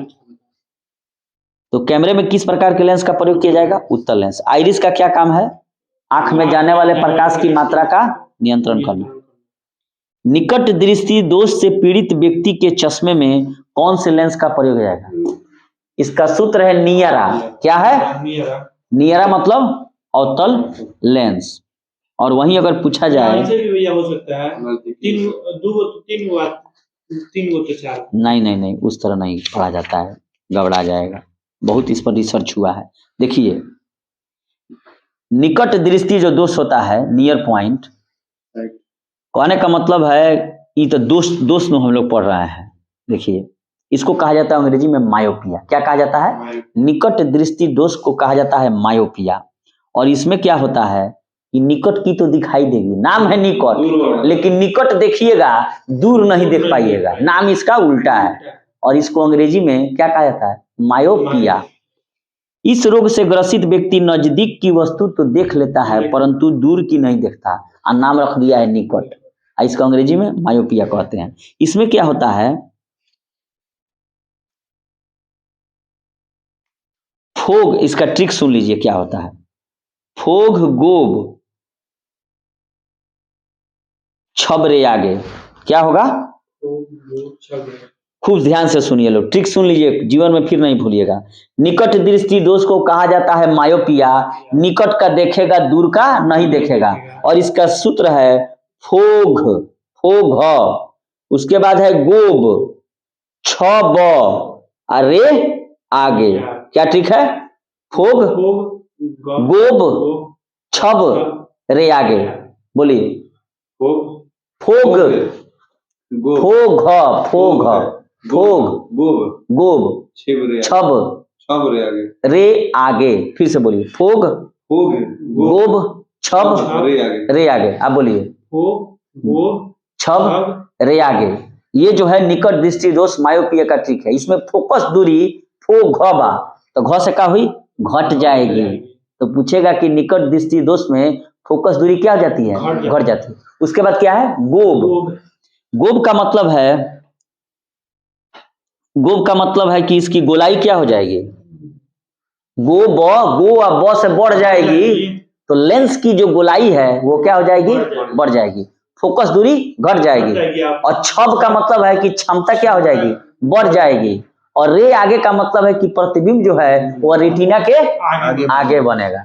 तो फिर से मैं पूछ रहा हूं कि निकट दृष्टि दोष से ग्रसित व्यक्ति को कहाँ की वस्तु दिखाई नहीं देती है, दूर के की वस्तु नहीं दिखाई देती है, लगे क्या दिखाई दी। और इसको अंग्रेजी में मायोपिया कहते हैं। और इसका क्या ट्रिक बताए हैं, बोलिए लोग,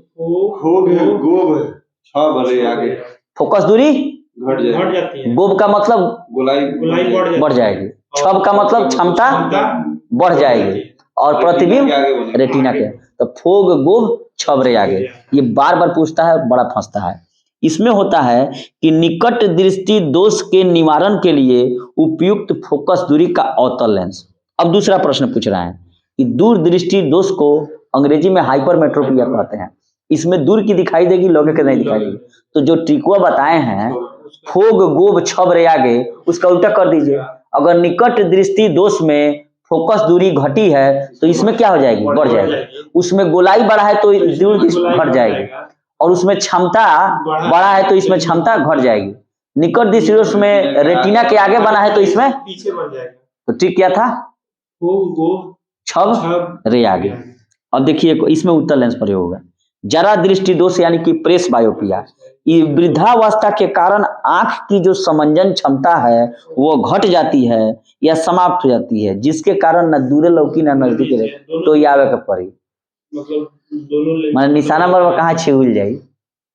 इसके लिए जो है द्विफोक्सी लेंस का प्रयोग किया जाता है, उभयावतल, और इसे ही बायोफोकस लेंस कहते हैं।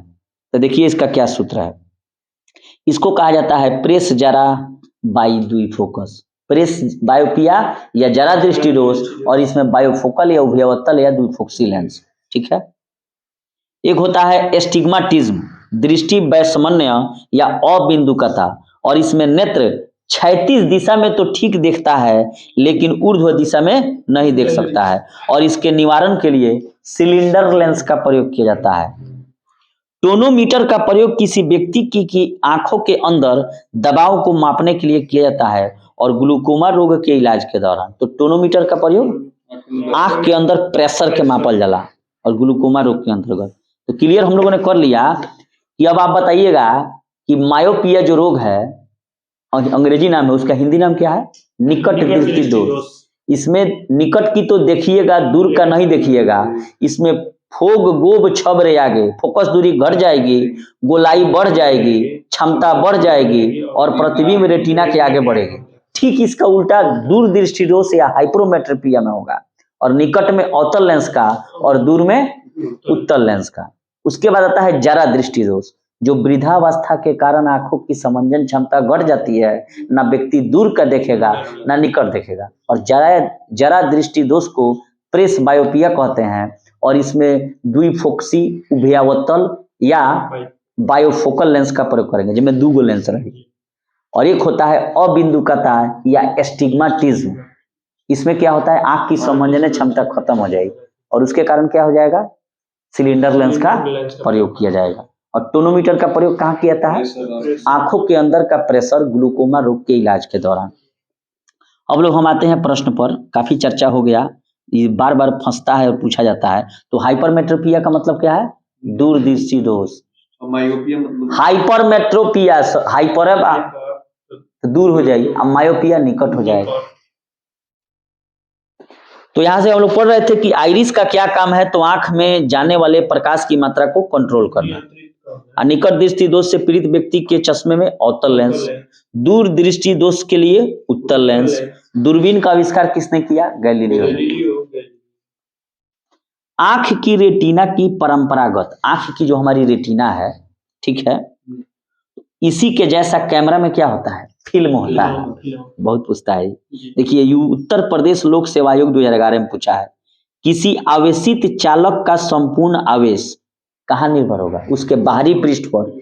इसीलिए जब घाटा तड़कता है तो कार के शीशे लोग बंद कर लेते हैं, मोबाइल नहीं बजाते हैं। कार का शीशा बंद कर लेने का मतलब क्या है? जो बिजली गिरेगा तो बाहर भी काम करेगा। तो किसी आवेशित चालक का संपूर्ण पृष्ठ आवेश उसके बाहरी पृष्ठ पर रहता है, यानी कि तार ताकत बहरिए भरबा, भीतरी कुछ घुस जाई तो तार नाक, जैसे वो कोनो माछिए घुसता मुंह में, छपटिया जाता रहो, अब 12 पहुंचता तो मरब तो टिंगर जाइए। वस्तुओं का आवेशन किसके स्थानांतरण के फलस्वरूप होता है? इलेक्ट्रॉन के। ठीक है। और हमारा वातावरण किस का कारण गर्म होता है? संवहन के कारण, अणुओं के। ठीक है। आप कार में जा रहे हैं और यदि आसमान से बिजली गिरने वाली है तो कार को क्या करेंगे? चटाचट खिड़की उड़की सब बंद कर लिए। 2 स्थिर आवेशों के बीच लगने वाला बल उनकी मात्राओं के गुणनफल के अनुक्रमानुपाती और उनकी बीच की दूरी के वर्ग के व्युत्क्रमानुपाती होता है। यह कूलम्ब का नियम है। ठीक है। किसी विद्युत परिपथ में इकाई धनावेश को एक बिंदु से दूसरी बिंदु तक ले जाने में किए गए कार्य किसके द्वारा मापा जाता है? विभवांतर के बीच। सर्वाधिक विद्युत चालकता वाला तत्व कौन है? चांदी है। अति चालकता का लक्षण क्या है? सुपर कंडक्टिविटी, यानी कि उच्च पारगम्यता। जैसे सिलिकॉन उलकन बा, मोबाइल में कथी के चिप प्रयोग होता है? सिलिकॉन के नो अरिका बा, उच्च पारगम्यता बा, खूब हाई क्वालिटी, एकदम जेने से छेद लो केनहू निकल जा। अधातुएं विद्युत की कुचालक होती है क्योंकि उसमें मुक्त इलेक्ट्रॉन नहीं होते हैं। तांबा मुख्य रूप से विद्युत चालन के लिए प्रयोग किया जाता है और इसका मतलब है कि तांबा की विद्युत प्रतिरोधकता जो है कम है, और सबसे कम प्रतिरोधकता चांदी की है। चांदी के बाद तांबा, बाद तांबा के बाद एल्युमिनियम, बाद तब लोहा बा। अच्छा, आपस में जुड़ी 2 आवेशित वस्तुओं के बीच विद्युत धारा नहीं बहती है। इसका मतलब क्या है? कि वह दोनों समान विभव पर है। प्रत्यावर्ती धारा एसी को दिष्ट धारा डीसी में परिवर्तित करने के लिए किसका प्रयोग किया जाता है? क्या? एसी को रेक्टिफायर का प्रयोग किया जाता है। प्रत्यावर्ती धारा एसी को डिस्ट धारा डीसी में बदलने के लिए किस युक्ति का प्रयोग किया जाता है? तो रेक्टिफायर का। एक विद्युत फिटिंग्स में एक तार को भू संपर्कित किया जाता है, इसका कारण क्या है? कि जब भी शॉर्ट सर्किट होगा तो धारा पृथ्वी में चली जाएगी। बिल्कुल सही है। अर्थिंग जो है 152 के बिल्कुल इसमें चली जाएगी। उसके अलावा है विभवांतर का मात्रक क्या है? वोल्ट है। विभवांतर का मात्रक वोल्ट है। उसके अलावा एक आदर्श वोल्ट मीटर का प्रतिरोध क्या होता है? बहुत बार पूछा जाता है। यानी कि एक आदर्श वोल्ट मीटर का प्रतिरोध अनंत होगा। और प्रतिरोध यानी कि रेसिस्टेंस का मात्रक क्या है? तो ओम है। रेसिस्टेंस का मात्रक ओम है। घरों में लगे पंखे बल्ब आदि किस श्रेणी में लगे होते हैं? समांतर श्रेणी में। ठीक है, लेकिन सबसे ज्यादा टेम्परेचर कहाँ होगा? श्रेणी क्रम में होगा। फिजिक्स वाला, फिजिक्स से ना पढ़ रहे हैं हम लोग, फिजिक्स वाला। एक आदर्श वोल्ट मीटर का प्रतिरोध होता है अनंत और प्रतिरोध का मात्रक क्या है? ओम। ठीक है, और यही अगर विशिष्ट प्रतिरोध का मात्रक पूछा जाए तो ओम मीटर होगा। जब उसमें स्पेसिफिक रेसिस्टेंस आ जाएगा SR तो उसका हो जाएगा ओम मीटर, और खाली रेसिस्टेंस पूछेगा तो ओम होगा। ठीक है, घरों में लगे पंखे और बल्ब आदि किस क्रम में लगे होते हैं? समांतर श्रेणी में। ठीक है, किसी चालक के सिरों के मध्य विभवांतर उसमें बहने वाली धारा के समानुपाती होता है, यह ओम का नियम कहलाता है। और हम लोग सब कोई 10वां में पढ़े हैं लोग कि किसी चालक के सिरों के बीच विभवांतर उसमें बहने वाली धारा के समानुपाती होता है। V समानुपाती IR, याद है आप लोगों को? ओम का नियम। विशिष्ट प्रतिरोध का ऐसा ही मात्रक ओम मीटर, और वही रेसिस्टेंस का मात्रक ओम। यदि 3 ओम और 6 ओम के प्रतिरोध समांतर क्रम में जोड़े जाएं तो संपूर्ण प्रतिरोध का मान क्या होगा? 2 ओम होगा। एक शुष्क सेल में कौन सी ऊर्जा पाई जाती है? ड्राई सेल, जैसे टॉर्च का बैटरी हो गया, रासायनिक ऊर्जा पाई जाती है। ठीक है, टॉर्च का बैटरी यानी कि लिखो और फेंको, लिखो फेंको पेन खानी, लिखो फेंको ना है एक प्रकार का। टॉर्च का बैटरी, घड़ी का बैटरी, ये सब शुष्क सेल करने के बाद उसका काम खत्म है। एक समान शुष्क सेल में विद्युत अपघट्य किसका होता है? Ammonium chloride NH4Cl। Ammonium chloride का होता है NH4Cl, और ये भी एक प्रकार का ऊर्ध्वपातित यानी कि सबमिलेटेड मैटर है। जैसे कि कैम्फर है, अमोनियम क्लोराइड है, नेफ्थलीन है। एक कार बैटरी में प्रयुक्त विद्युत अपघट्य किसका होता है? तेजाब, सल्फ्यूरिक एसिड, H2SO4, और उसी को रसायनों का राजा भी कहा जाता है, H2SO4 को। और रसायनों की रानी किसे कहते हैं? हाइड्रोजन क्लोराइड को, Cl। वोल्टीय सेल के आविष्कारक कौन थे? एलिजांड्रो वोल्टा। बस से वोल्टा तो बस से वोल्टीय सेल। शुष्क सेल प्राथमिक सेल के उदाहरण है। और लोहे के ऊपर जिंक की परत चढ़ाने को क्या कहते हैं? गैल्वेनाइजेशन कहते हैं। और ऐसा क्यों किया जाता है? कि जंग से बचाने के लिए। अगर लोहा में जंग लग जाएगा तो लोहे की भार बढ़ेगा कि घटेगा? बढ़ जाएगा। और ऐसा क्यों होता है? लोहे में जंग क्यों लगता है? पानी एवं नमी की उपस्थिति के कारण। अच्छा, वैद्युत अपघटन संबंधी नियम किसने प्रतिपादित किया? फैराडे ने। बहुत अच्छा, ठीक है। विद्युत फ्यूज में इस्तेमाल होने वाला मिश्र धातु का क्या मन स्थिति होना चाहिए? टीन शीशा का उपयोग किया जाता है और इसका विशिष्ट प्रतिरोध जो है कम होना चाहिए। निम्न विशिष्ट प्रतिरोध एवं निम्न गलनांक होना चाहिए। ठीक है, निम्न विशिष्ट प्रतिरोध एवं गलनांक भी इसका निम्न होना चाहिए। ठीक है, तब ना जल्दी उड़ जाएगा, नहीं तो शॉर्ट सर्किट होगा तो जाएगा, कहानी खत्म। आमतौर पर सुरक्षा फ्यूज लगाने के लिए प्रयोग में आने वाली तार किस पदार्थ की बनी होती है? टीन और शीशा का। फ्यूज तार का कह रहे हैं ना। विद्युत बल्ब का फिलामेंट टंगस्टन का बना होता है। और टंगस्टन का गलनांक सबसे ज्यादा होता है 3380। 3 और सीसा का मिश्र धातु फ्यूज है।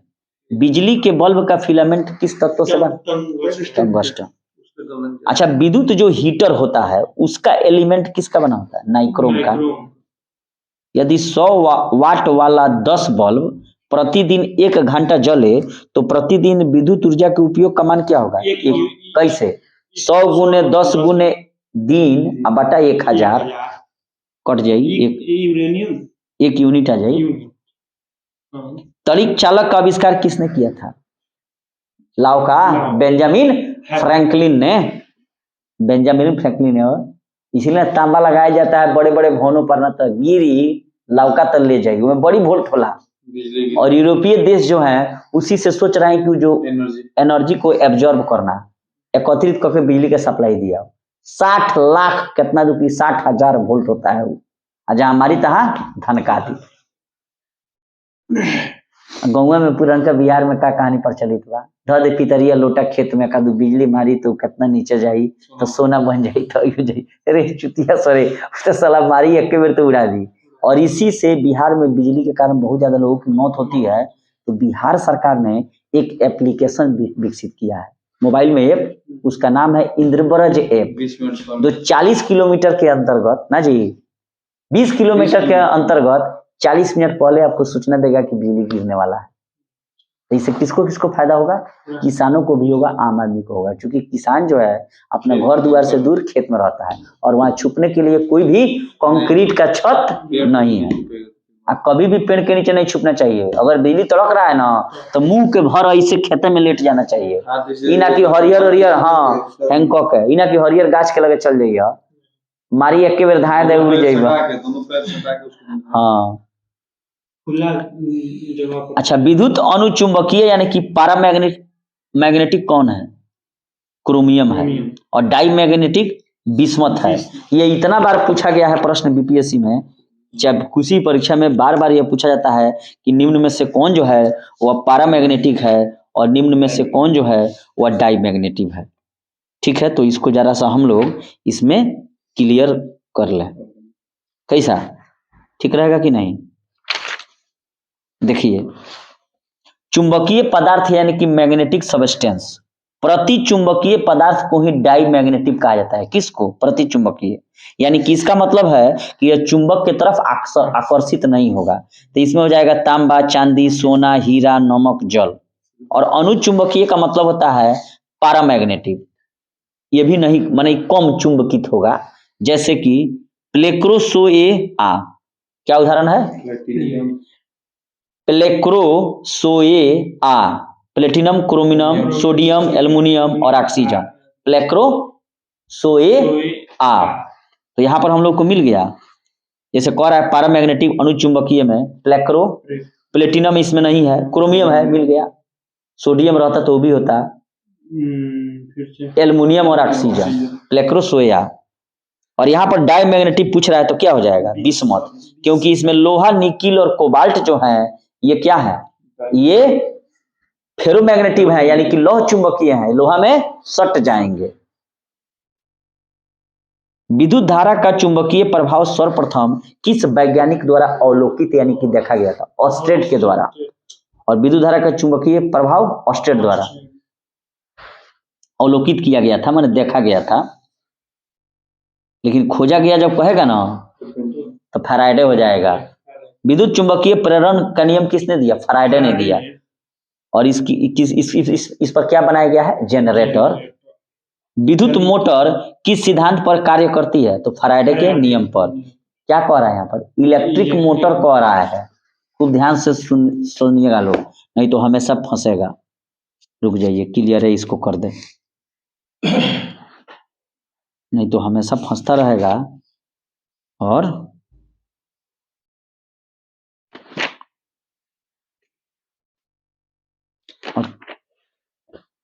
देखिए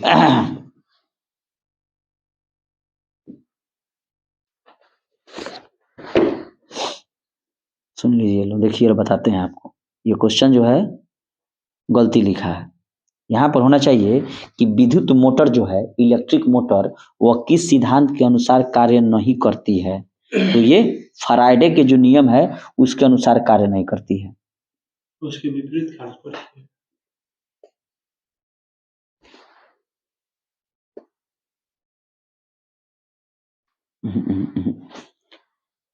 विद्युत मोटर किस सिद्धांत के अनुसार कार्य करती है, तो फैराडे के नियम के अनुसार कार्य करती है।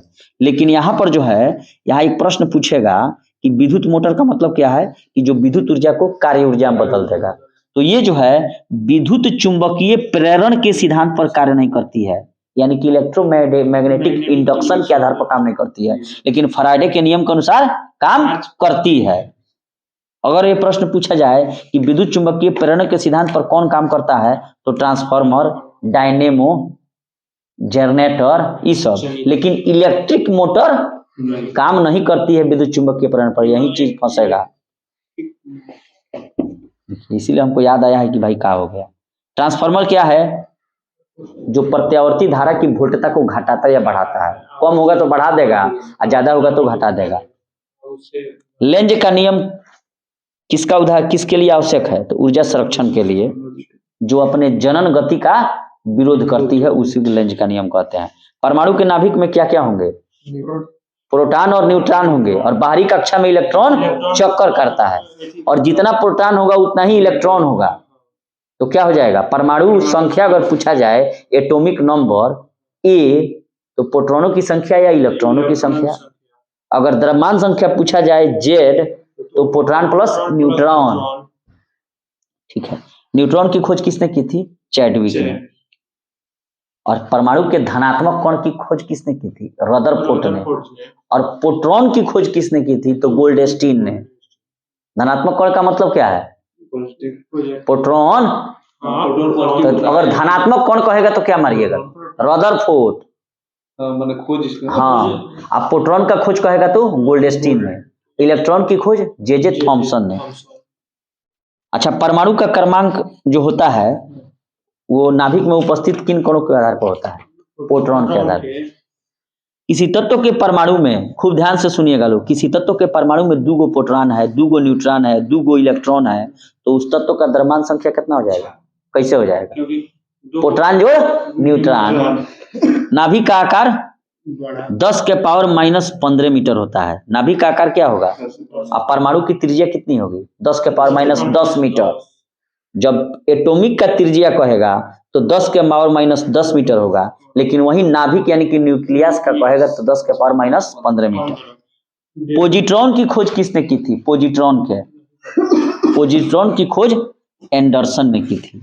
किसने की थी, पॉजिट्रॉन की खोज एंडरसन ने की थी। और ये जो है इलेक्ट्रॉन का एंटी कण है, एंटी कण, ठीक है, पॉजिट्रॉन। और सारा चीज इसका जो है आपको इलेक्ट्रॉन के समान होगा, ठीक है। और इसकी खोज एंडरसन ने की थी। न्यूट्रिनो की खोज पाउली ने की थी। पाई मेसान की खोज युकावा ने की थी। और फोटॉन कणों की खोज आइंस्टीन ने की थी। और इसका वेग प्रकाश के वेग के बराबर होता है, ठीक है। नेक्स्ट प्रश्न बताइएगा लोग, इलेक्ट्रॉन की खोज जे थॉमसन। हाइड्रोजन परमाणु के नाभिक में प्रोटॉनों की संख्या कितनी होती है, 1 होती है। बहुत अच्छा। इलेक्ट्रॉन वहन करता है क्या, धन आवेश की ऋण आवेश। और इलेक्ट्रॉन जो है वह -1.6 गुना 10 के पावर -19 कूलाम होता है।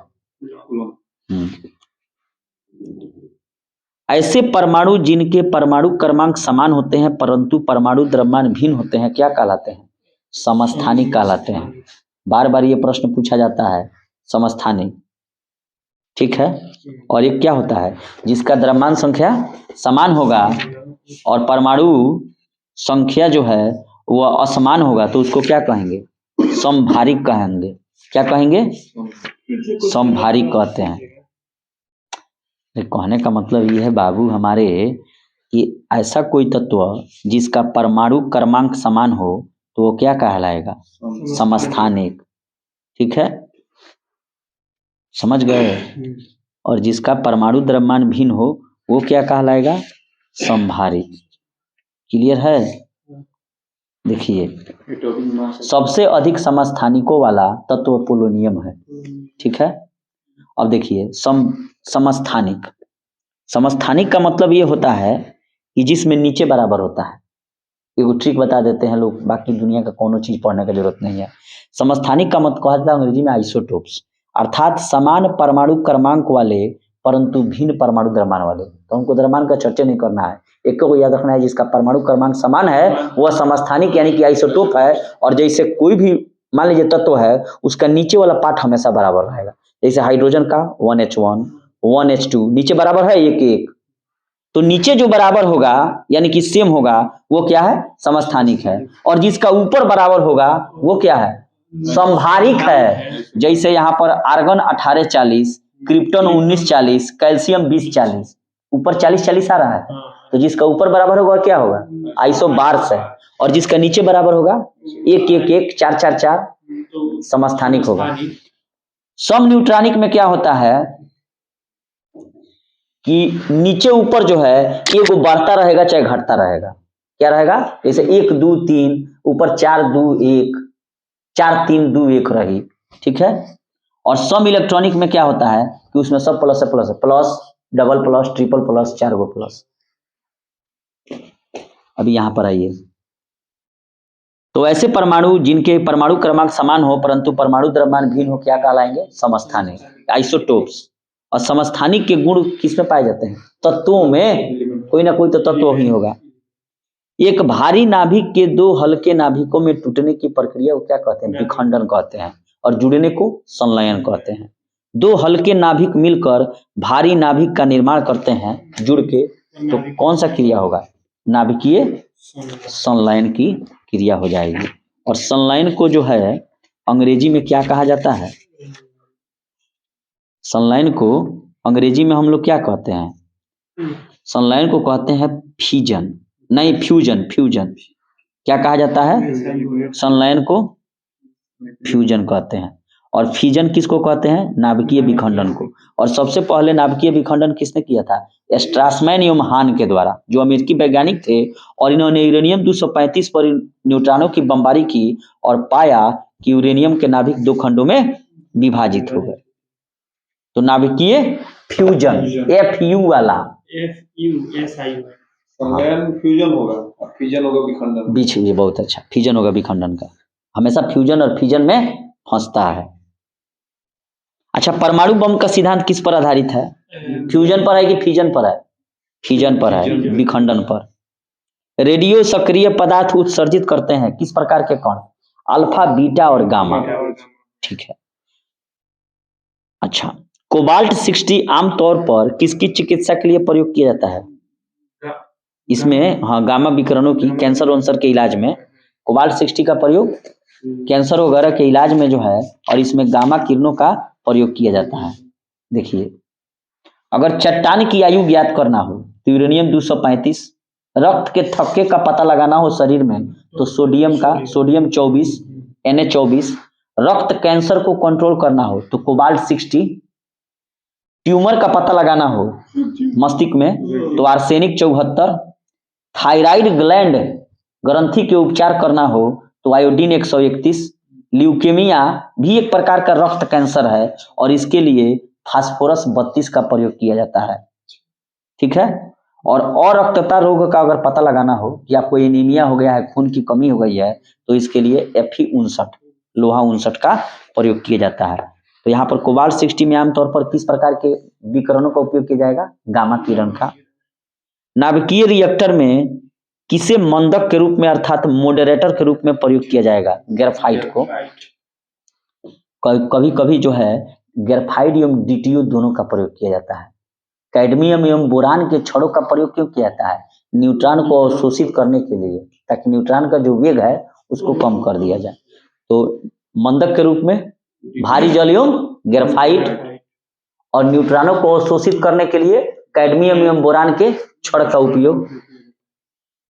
अब यहां पर आइए, परमाणु पाइल यानी कि एटॉमिक पाइल का प्रयोग कहाँ होता है, नाभिकीय विखंडन की क्रिया जहां करानी हो। और इसको सबसे पहले अमेरिका के शिकागो विश्वविद्यालय के वैज्ञानिक एनरिको फर्मी द्वारा बनाया गया था। नाभिकीय भट्ठी उसी को पाइल कहा जाता है। चुतरवा में हो जाला बाबा सिर ओकरो के पाइल कहा जाला।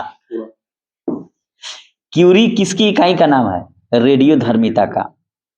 ठीक है, रेडियो धर्मिता जो है उसकी यूनिट जो है वह क्यूरी है, मैडम क्यूरी।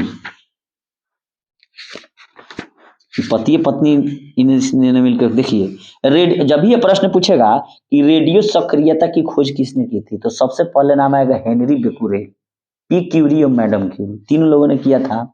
और इस खोज के लिए तीनों को संयुक्त पुरस्कार दिया गया। जिस नाभिकों में प्रोटॉनों की संख्या 83 या उससे अधिक होती है ये अस्थायी होते हैं, अस्थायी यानी कि अनस्टेबल। और अस्थायित्व को प्राप्त करने की यह नाभिक स्वतः अपने से अल्फा बीटा गामा किरणें उत्सर्जित करने लगेंगे। और ऐसे नाभिक जिन तत्वों के परमाणुओं में होते हैं उन्हें रेडियो एक्टिव कहते हैं, और किरणों के उत्सर्जन की घटना को रेडियो सक्रियता कहते हैं। गामा किरणें अल्फा बीटा गामा, देखिए गामा किरणें कब निकलेगी? अल्फा बीटा निकलने के बाद तब गामा निकलेगी। रॉबर्ट पियरी और उनकी पत्नी मैडम क्यूरी ने नए रेडियो एक्टिव तत्व रेडियम की खोज की, और रेडियो सक्रियता के दौरान निकलने वाली किरणों की पहचान रदरफोर्ड नामक वैज्ञानिक ने की, जब स्वर्ण के पत्थर पर उन्हें इस क्रिया को कराया। तो प्रश्न पूछता है किसके पत्थर पर कराया? सोने के। सभी प्राकृतिक रेडियो सक्रिय तत्व अल्फा बीटा गामा किरणें उत्सर्जित करने के बाद किसमें बदल जाते हैं? सीसा में। तो ये पाछे एक और चीज है, किन किरणों की वेधन क्षमता ज्यादा होगी? गामा के। और किस किरणों की आयनन क्षमता ज्यादा होगी? तो अल्फा के। अ से अल्फा तो अ से आयनन, एक को याद रखें, वेधन अपने आप पता चल जाएगी। एक और प्रश्न बार बार पूछा जाता है कि मान लीजिए किसी नाभिक से अगर अल्फा किरण निकल गया तो उसकी परमाणु संख्या में कितनी कमी हो जाएगी? 2, और द्रव्यमान संख्या में 4। खूब ध्यान से, बड़ी पूछता है। कोई मान लीजिए तत्व है, ठीक है, और उसके अल्फा किरण अगर निकल गया तो एटॉमिक नंबर में 2 कमी होगी और एटॉमिक मास में 4। और वहीं बीटा किरणों के निकलने से एटॉमिक नंबर में 1 इकाई बढ़ जाता है और द्रव्यमान संख्या अपरिवर्तित रहता है। बीटा किरण निकली तो कई गो बढ़ी? परमाणु संख्या 1 गो, और द्रव्यमान संख्या का हुई? कोनो मतलब नहीं है। अल्फा किरण निकली तो परमाणु संख्या 2 बढ़ी और द्रव्यमान संख्या 4 गो।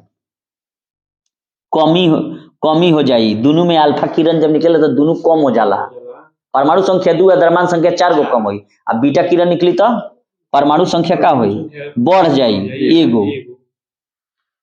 रेडियो सक्रियता की माप जीएम काउंटर से की जाती है। तो यहाँ प्रश्न पर आया जाए तो हम लोग कि नाभिकीय रिएक्टरों में ऊर्जा कैसे प्राप्त होगी? विखंडन कराएंगे तो। नाभिकीय रिएक्टर में भारी जल का प्रयोग मंदक यानी कि मॉडरेटर के रूप में, उसके अलावा ग्रेफाइट का ही प्रयोग किया जाता है। और कैडमियम बोरान के छड़ों का उपयोग क्यों किया जाता है? न्यूट्रॉनों को, अतिरिक्त जो न्यूट्रॉन होते हैं उसको अवशोषित अगर नहीं किया जाए तो भट्ठी उड़ा दी और सारा जाने का बर्बादो कर दी। द्रव्यमान ऊर्जा संबंध का अर्थ क्या है? सापेक्षता का विशिष्ट सिद्धांत। और ये किसने दिया था? आइंस्टीन ने। और इनको इसके लिए क्या किया गया था? नोबेल का पुरस्कार दिया गया था। क्या किया गया था? हाँ, इनको नोबेल का अवार्ड दिया गया था। कौन सा पुरस्कार दिया गया था? नोबेल का अवार्ड। इससे संबंधित प्रश्न पकड़ के रखता है और बार बार पूछा जाता है। ठीक है, अब यहां से प्रश्न पर आइए कि डायोड वह ही प्रयुक्ति है जो धारा को एक ही दिशा में प्रवाहित करेगी। ठीक है जी। रडार का उपयोग किसके लिए किया जाता है? जहाज वायुयान को ढूंढिए, मार गिराइए। S400। अच्छा, अगर त्रिविमीय चित्र प्राप्त करना हो 3 डायमेंशनल तो होलोग्राफी का का हवे? होलोग्राफी नु हवे। उसके अलावा ब्रह्मांड प्रसारित हो रहा है, यह सर्वप्रथम किसने बताया? एडविन हबल ने। और हबल टेलीस्कोप इनके नाम पर भेज दिया गया। ग्रहों के गति नियम केपलर ने दिया। पृथ्वी तथा अन्य ग्रह सूर्य के चारों ओर चक्कर लगाते हैं, यह सबसे पहले किसने बताया? तो कोपरनिकस ने। ठीक है, पृथ्वी और अन्य ग्रह सूर्य के चारों ओर चक्कर लगाते हैं, कोपरनिकस ने। ब्रह्मांड, अच्छा, अब ब्रह्मांड में सबसे अधिक मात्रा में पाए जाने वाला तत्व कौन है? तो हाइड्रोजन। सूर्य में पाया जाता है 71%। तारों एवं सूर्य की ऊर्जा का स्रोत क्या है? हाँ, बहुत अच्छा, न्यूक्लियर फ्यूजन है, ये फ्यूअल।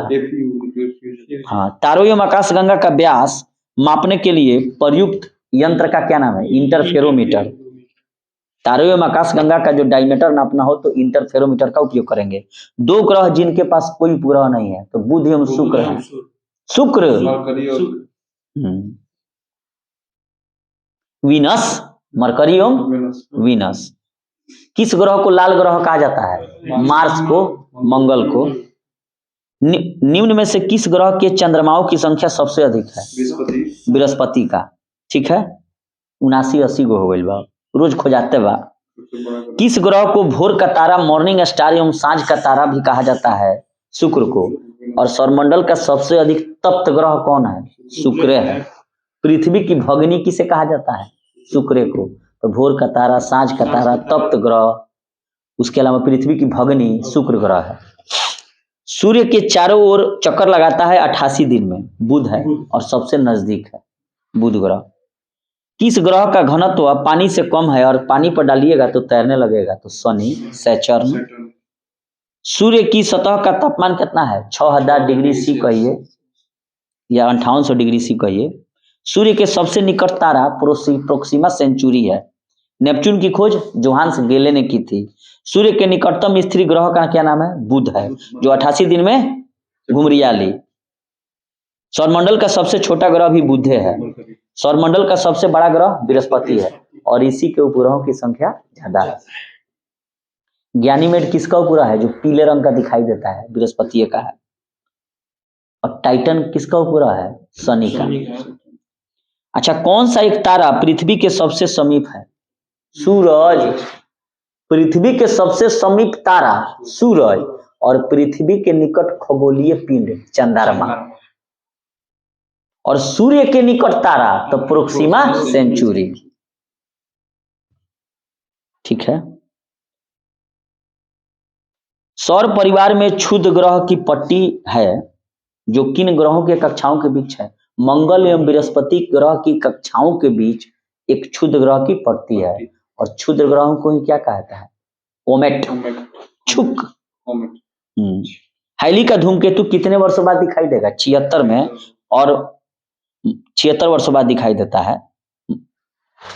यह है धूमकेतु, नामे धो दिया होगा धूम, महावीर जी के धूमकेतु। क्या नाम है? धूमकेतु। मनुष्य में ने पहली बार किस वर्ष चांद पर कदम रखा? 69 में। वही नील आर्मस्ट्रांग, एल्ड्रिन वेंड्रिन। अंतरिक्ष यात्री को आकाश का रंग कैसा दिखता है? काला। अंतरिक्ष यात्री को आकाश का रंग काला दिखता है। और हमको नीला दिखता है क्यों? लाइट ऑफ स्कैटरिंग, प्रकाश के प्रकीर्णन के कारण। सूरज जो है सुबह एवं शाम के समय लालिमा दिखता है, ये भी लाइट ऑफ स्कैटरिंग है। टिंडल जो इफेक्ट है वो भी लाइट ऑफ स्कैटरिंग है, प्रकाश का प्रकीर्णन। लाल ग्रह रेड प्लैनेट को अन्य क्या नाम है? मंगल। वही पर कहता है एलन मस्क कि चलो लोग तहनी के स्पेस एक्स से हम भेज दें, वो ये टेस्ला कार चलाइए लोग, बढ़ जाइए लोग, अब कार अपने आप चलता। पृथ्वी सूर्य का एक चक्कर कितने समय में पूरा करती है? 365.25 दिन में।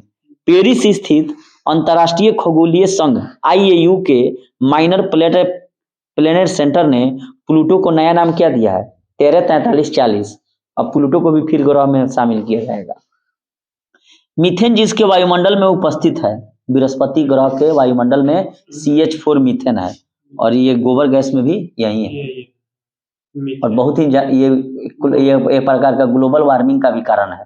धान के खेतों में भी यही गैस मीथेन पाया जाता है। एक खगोलीय इकाई निम्न में से किसके बीच की औसत दूरी है? तो पृथ्वी और सूर्य के बीच की औसत दूरी को, किसके दूरी को? औसत दूरी को ही खगोलीय इकाई कहा जाता है। ब्लैक होल के सिद्धांत का प्रतिपादन किसने किया था? S चंद्रशेखर ने। और ब्लैक होल का मतलब जानते हैं क्या है? सब चीज के अपना अंदर घुसा ली, अथाहे ना लगी, यानी कि कुंभकर्ण के पेट हवे, सारा चीज को अपने अंदर समाहित कर ले। नहीं गनवा माने देखन में छोटन लगे, घाव करे गंभीर, छेद रही पात्रे, लेकिन कितना जना के घोट ली ब्लैक होल, और सारा चीज एक दिन ब्लैक होल में फिर समाएगा और फिर विस्फोट होगा। तो फिर हाँ, तो ब्लैक होल का सिद्धांत किसने दिया? जो S चंद्रशेखर ने, जो भारत के वैज्ञानिक थे। भारतीय मूल के। आकाशीय पिंडों का अध्ययन करने वाला भौतिक विज्ञान की शाखा एस्ट्रोफिजिक्स कहलाती है। कॉस्मिक किरणों की खोज किसने की थी? तो विक्टर हेस ने। रडार के आविष्कारक रॉबर्ट वाटसन है। गुरुत्वाकर्षण नियमों का आविष्कारक न्यूटन है। नोबेल पुरस्कार एल्फ्रेड नोबेल के नाम पर शुरू किया गया, जिसने किसकी खोज की थी? डायनामाइट की। और नाइट्रोसेलुलोज पर या लकड़ी के बुरादों पर क्या किया जाता है? बनाया जाता है इसको। टेलीविजन का आविष्कार जेएल बेयर्ड भाइयों ने। अच्छा, राइट ब्रदर्स ने क्या किया? हवाई जहाज। एक्सरे का आविष्कारक रॉन्टजन। परमाणु बम रॉबर्ट ओपेनहीमर। प्रक्षेपास्त्र का विकास बर्नस वान ब्रान ने। हाइड्रोजन बम का एडवर्ड टेलर और परमाणु बम का ओपेनहीमर। इलेक्ट्रॉन सूक्ष्मदर्शी नॉलियम रस्का और स्कूटर के ब्राडशा। सापेक्षता सापेक्षिक आर्द्रता रिलेटिव ह्यूमिडिटी नापी जाती है हाइग्रोमीटर से। अगर वहीं घनत्व कहे तो हाइड्रो हो जाएगा। किसका उपयोग ऊंचाई नापने के लिए किया जाता है? अल्टीमीटर का। सूर्य की किरणों की तीव्रता मापने वाले उपकरण को क्या कहा जाता है? एक्टिनोमीटर। ठीक है, पाइरोमीटर भी कहा जाता है, जो दूर स्थित वस्तुओं के तापमान को मापता है। तो ऐसा नहीं है, एक्टिनोमीटर के अलावा पाइरोमीटर से भी सूर्य के ताप को मापा जाता है। वह उपकरण कौन सा है जिसमें समुद्रों की गहराई, सोनार, साउंड नेविगेशन, रैंगिंग। थर्मोस्टेट का क्या प्रयोजन है? तापमान को एक समान रखेगा। किसको मोटर गाड़ियों के इंजन को ठंडा करने के लिए प्रयोग किया जाता है? रेडिएटर का। गौवा के लोग कहला पानी डाल जल्दी ट्रैक्टरवा में गर्मा गइल बा। अच्छा, मान लीजिए दूर से कोई बोल रहा है, अगर उसको रिकॉर्ड करना है तो डिक्टाफोन का उपयोग करेंगे। रिकॉर्ड की हुई डिक्टाफोन को पुनः रिप्रोड्यूस किया जा सकता है। सापेक्षता का सिद्धांत थ्योरी ऑफ रिलेटिविटी आइंस्टीन ने दिया। लॉ ऑफ फ्लोटिंग सिद्धांत की खोज किसने की थी? आर्किमिडीज ने। अच्छा, मेघों वाली जो रात होती है, खूब बादल घेरा रहता है, तो स्वच्छ रातों की तुलना में अधिक गर्म होती है। ऐसा कारण क्या है? स्थलीय विकिरण। यहाँ से जो मैंने निकलेगा वो उसको रोक देगा। ध्वनि का एक अभिलक्षण है तारत्व, यानी कि पिच, जो निर्भर करता है किस पर? फ्रीक्वेंसी पर। बहुत ही इंपॉर्टेंट प्रश्न है, फंसता है बार बार कि ध्वनि का एक अभिलक्षण है तारत्व, पिच, जो किस पर निर्भर करेगा? आवृत्ति पर। और पिच के ही कारण ही कोई ध्वनि पतला या मोटा सुनाई देती है। मच्छर की भिनभिनाहट शेर के दहाड़ से ज्यादा आपको तेज लगेगा, पिच के कारण। अभिदृश्यक की फोकस दूरी का नेत्रिका के फोकस दूरी से अनुपात किसके लिए एक से अधिक होगा? दूरदर्शक के लिए। समांतर क्रम में जुड़े प्रत्येक आर प्रतिरोध के 3 एक समान प्रतिरोधकों का प्रभावी प्रतिरोध क्या होगा? R/3। गर्म मौसम में पंखा आराम का एहसास दिलाता है, क्योंकि हमारा पसीना जो है जल्दी से इवेपोरेशन हो जाता है। कॉस्मिक किरणें आवेशित और अनावेशित दोनों प्रकार की होती हैं। और कॉस्मिक किरणों की खोज किसने की थी? विक्टर हेस ने। प्रकृति में विद्युत चुंबकीय होती है क्या? एक्स किरणें एवं गामा किरणें। ठीक है, विद्युत चुंबकीय किरणों का कौन सा उदाहरण है? एक्स किरणें और गामा किरणें। विद्युत चुंबकीय किरणों का उदाहरण है एक्स किरणें और गामा किरणें। एक और प्रश्न बार बार फंस जाता है, रुक जाइए एक सेकंड। प्रकाश,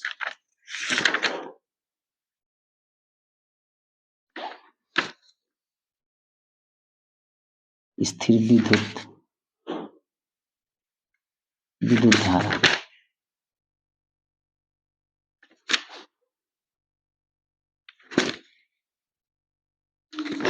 कहाँ गया जी?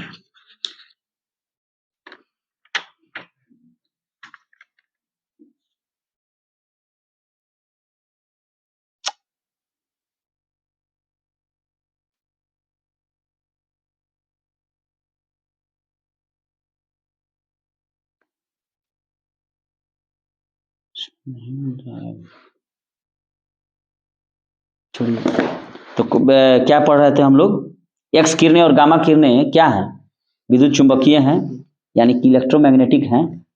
एक क्षण चुंबक द्वारा उत्पन्न चुंबकीय बल रेखाएं बिल्कुल प्रतिच्छेद नहीं कर सकती हैं एक दूसरे को। एक चालक तार का विशिष्ट प्रतिरोध किन पर निर्भर करता है? केवल तार के पदार्थ पर, लेकिन न तो तार की लंबाई पर और नहीं तार के अनुपस्थित क्षेत्र परिच्छेद पर। यानी कि तार का जो पदार्थ कैसा है उस पर डिपेंड करेगा स्पेसिफिक रेसिस्टेंस। जब एक्स किरणें उत्पादित होती हैं तो लक्ष्य का ताप स्थिर रहता है। अच्छा, एक अवतल दर्पण के वक्रता केंद्र पर रखे वस्तु का प्रतिबिंब कहाँ बनेगा? वक्रता केंद्र पर बनेगा। एक समतल दर्पण की वक्रता त्रिज्या अनंत होती है। जल से भरे एक माने ग्लास में एक सिक्का ऊपर उठा प्रतीत होता है प्रकाश के अपवर्तन के कारण। मछली भी तल से ऊपर उठाई दिखाई देती है। तारे भी टिमटिमाते हैं और छड़ रखा टेढ़ दिखाई देता है। अच्छा, प्रकाश की एक किरण एक पारदर्शी ग्लास प्लेट पर गिरती है और इसका एक अंश परावर्तित और एक अंश अपरावर्तित हो जाता है, तो परावर्तित एवं अपरावर्तित किरणें आपस में लंबवत होगी केवल एक आपतन कोण के लिए। एक सांवली त्वचा का व्यक्ति एक गोरी त्वचा की व्यक्ति की तुलना में अधिक गर्मी तथा कम सर्दी का अनुभव करेगा। कौन अधिक गर्मी का अनुभव करेगा? सांवली, क्योंकि सब एब्जॉर्ब कर लेगा। करिया मीठा बारे पाई ना बेखाई तो करे जाए। कौन सा एक न्यूनतम ताप घोषित करता है? 1 केल्विन तापक्रम पर। ठीक है, यदि एक पिंड सरल आवर्त गति से गतिशील हो तो वेग एवं त्वरण में फेज डिफरेंस कितना होगा? 90 डिग्री। एक पिंड ऊर्ध्वाधर दिशा में ऊपर प्रक्षेपित किया जाता है तथा यह पुनः धरातल पर गिरता है तो इसकी स्थितिज ऊर्जा क्या होगी? सबसे ज्यादा ऊंचाई पर सर्वाधिक हो जाएगी, जाके वही रुकता है। अच्छा, किस युग्मों में से एक समान विमा नहीं है? घनत्व विशिष्ट ऊष्मा का। उसी तरह बल एवं दाब का भी समान विमीय सूत्र नहीं है। अच्छा, ऊष्मा के सर्वोत्तम एवं निष्कृष्टतम चालक क्या है? सर्वोत्तम चांदी है और निष्कृष्टतम शीशा है। मोटर कार में शीतलन तंत्र यानी कि रेडिएटर किस सिद्धांत पर कार्य करेगा? केवल कन्वेक्शन पर, संवहन पर, और इसी विधि से वातावरण अणुओं के संचरण द्वारा गर्म होता है। अत्याधिक ऊंचाइयों पर भोजन बनाने के लिए प्रेशर कुकर बेहतर है क्योंकि जल का क्वथनांक वायुमंडलीय धारण दाब के कारण कम हो जाएगा। सौर प्रकाश में सर्वाधिक सामान्य प्रकार की विकिरण ऊर्जा जो मनुष्यों के त्वचा की धूम्र ताम्रता का कारण बनती है, और उसके ज्यादा हो जाएगा तो क्या हो जाएगा? कैंसर वगैरह हो जाएगा। ठीक है, अब आइए, जब किसी शेविंग ब्रश को, दाढ़ी बनाने वाले ब्रश को पानी से निकाला जाता है तब उसके बाल आपस में चिपक जाते हैं। इसका कारण क्या है? पृष्ठ तनाव के कारण। क्या कारण है? सरफेस टेंशन यानी कि पृष्ठ तनाव के कारण। उसके अलावा बहुत सारे उदाहरण जो हैं वह पृष्ठ तनाव के हैं, जैसे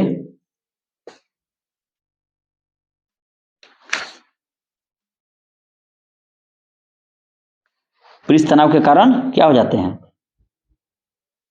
सड़ जाते हैं। ब्लॉटिंग पेपर स्याही को जल्दी शीघ्र सोख लेता है। इसका भी कारण क्या है? केशिकात्व है। ठीक है, कैपिलरी। लालटेन या लैंप की बत्ती में केशिकात्व के कारण ही तेल ऊपर चढ़ता है। पेड़ पौधे की शाखाओं, तनों, पत्तियों का जल आवश्यक लवण केशिकात्व के कारण ही ऊपर जाते हैं। कृत्रिम उपग्रह के अंदर भारहीनता की अवस्था में केशा नली को खड़ा किया जाएगा तो क्या हो जाएगा? वो एक सिरे से दूसरे सिरे पर चल जाएगा। वर्षा के बाद किसान अपने खेत की जुताई कर देते हैं ताकि केशा नलिया टूट जाए और पानी ऊपर ना आ सके, नीचे रहे ताकि नमी बन जाए। पेन का नीब बीच से चिरा होता है ताकि केशिकात्व के कारण ही लिख पाइएगा। केशिकात्व की क्रिया के कारण ही कॉफी पाउडर जल में घुल जाता है। पतली सुई पृष्ठ तनाव के कारण पानी पर तैरती है। साबुन या डिटर्जेंट आदि जल का पृष्ठ तनाव क्या कर देंगे? कम कर देंगे, जिससे मैल की गहराई तक जाएंगे, कपड़ा साफ होगा। साबुन के घोल के बुलबुले बड़े बनते हैं क्योंकि साबुन के घोलने पर उसका पृष्ठ तनाव कम हो जाएगा। पानी पर मच्छरों के लार्वा तैरते रहते हैं और परंतु पानी में मिट्टी का तेल छिड़क देने से पृष्ठ तनाव कम होगा, लार्वा डूब के मर जाएंगे। गरम सूप स्वादिष्ट लगता है क्योंकि गर्म द्रव्य का पृष्ठ तनाव कम रहता है और जीभ पर फैल जाता है। तो ये सब कारण सरफेस टेंशन के हो गए। एक मनुष्य द्वारा भूमि पर लगाया गया दबाव सबसे ज्यादा कब होगा? जब वह पैर की पदा उंगलियों पर खड़ा हो। लेटेगा तो दावे कम हो जाएगा क्योंकि आयतन उसका बढ़ जाएगा। संचार में प्रयुक्त फाइबर, ऑप्टिकल फाइबर किस सिद्धांत पर कार्य करेगा? टोटल इंटरनल रिफ्लेक्शन, पूर्ण आंतरिक परावर्तन। सीवी रमन को किस क्षेत्र में कार्य के लिए नोबेल पुरस्कार दिया गया? प्रकाश के प्रकीर्णन, स्कैटरिंग ऑफ लाइट। कैस्कोग्राफ से क्या मापा जाता है? पौधे की लंबाई, और इसकी खोज भारतीय वैज्ञानिक जेसी बोस ने की थी, जगदीश चंद्र बोस। ठीक है, अच्छा, 0 डिग्री सी पर पारा के 760 mm कॉलम द्वारा लगने वाला दाब कितना होता है? 1 एटमॉस्फेयर होता है, 1 वायुमंडलीय दाब के बराबर। गॉड पार्टिकल की खोज किसने की थी? हिग्स बोसान ने। और हिग्स जो थे वो भारतीय वैज्ञानिक सत्येंद्र नाथ बोस के चेला थे, इसलिए उसने अपने गुरु का नाम अपने साथ लेकर चला, क्योंकि इसका खोज यही किए थे बोसान साहब। आइंस्टीन को किस सिद्धांत के लिए नोबेल पुरस्कार दिया गया? तो प्रकाश विद्युत के सिद्धांत के लिए। अच्छा, किसी प्रेशर कुकर में जिस तापमान पर खाना पकाए जाते हैं वह किस पर निर्भर करता है? ढक्कन के में स्थित छिद्र का क्या क्षेत्रफल है, ज्वाला का क्या तापमान है और ढक्कन का भार क्या है? यही कहा जाता है कि क्वेश्चनवा तो प्रेशर कुकर में खाना जल्दी है, लेकिन क्या किया यहाँ पर? शब्दों को बदला है, प्रश्नों को घुमाकर पूछा है। और यह संघ लोक सेवा आयोग यूपीएससी 2021 में पूछा है कि ढक्कन का भार अगर ज्यादा होगा तो जल्दी पक जाएगा, ज्वाला का तापमान भी ज्यादा होगा, हीट ज्यादा कीजिएगा तो पक जाएगा, और ढक्कन में स्थित क्षेत्र का क्षेत्रफल पर हुई। खगोलीय दूरियां प्रकाश वर्ष में मापे जाने का कारण क्या है? क्योंकि प्रकाश की गति सदैव एक समान रहती है, लेकिन टेम्परेचर बढ़ाइएगा तो प्रकाश की गति क्या हो जाएगी? बढ़ जाएगी, क्योंकि माध्यम को क्लियर कर देगा। अच्छा, किसमें पूर्णांतरिक परिवर्तन? अच्छा, रेगिस्तान में मिराज, हीरे की झिलमिलाहट और ऑप्टिकल फाइबर, ये सब में टोटल इंटरनल रिफ्लेक्शन का प्रयोग होगा। विद्युत चुंबकीय तरंग का उदाहरण बताइए। विद्युत चुंबकीय तरंगों का उदाहरण अभी हम लोगों ने पढ़ा है, एक्स किरण और गामा किरण विद्युत चुंबकीय तरंगे हैं, और पराबैंगनी किरणें भी इलेक्ट्रोमैग्नेटिक रे हैं, केवल पाराध्वनिक तरंग नहीं है। क्योंकि पाराध्वनिक क्या हो जाएगा? ध्वनि की ध्वनि आ गया, वो अनुदैर्घ्य हो जाएंगी।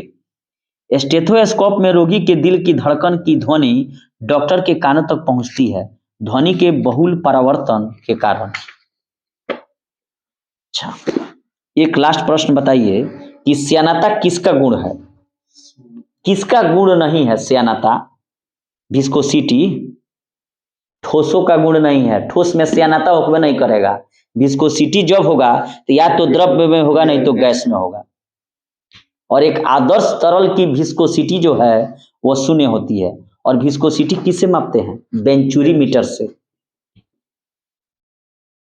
वेंचुरी मीटर से मापा जाता है। और इसी में होता है बर्नौली थ्योरम, जो कि दाब ऊर्जा, गतिज ऊर्जा और स्थितिज ऊर्जा का प्रयोग करेगा, ठीक है।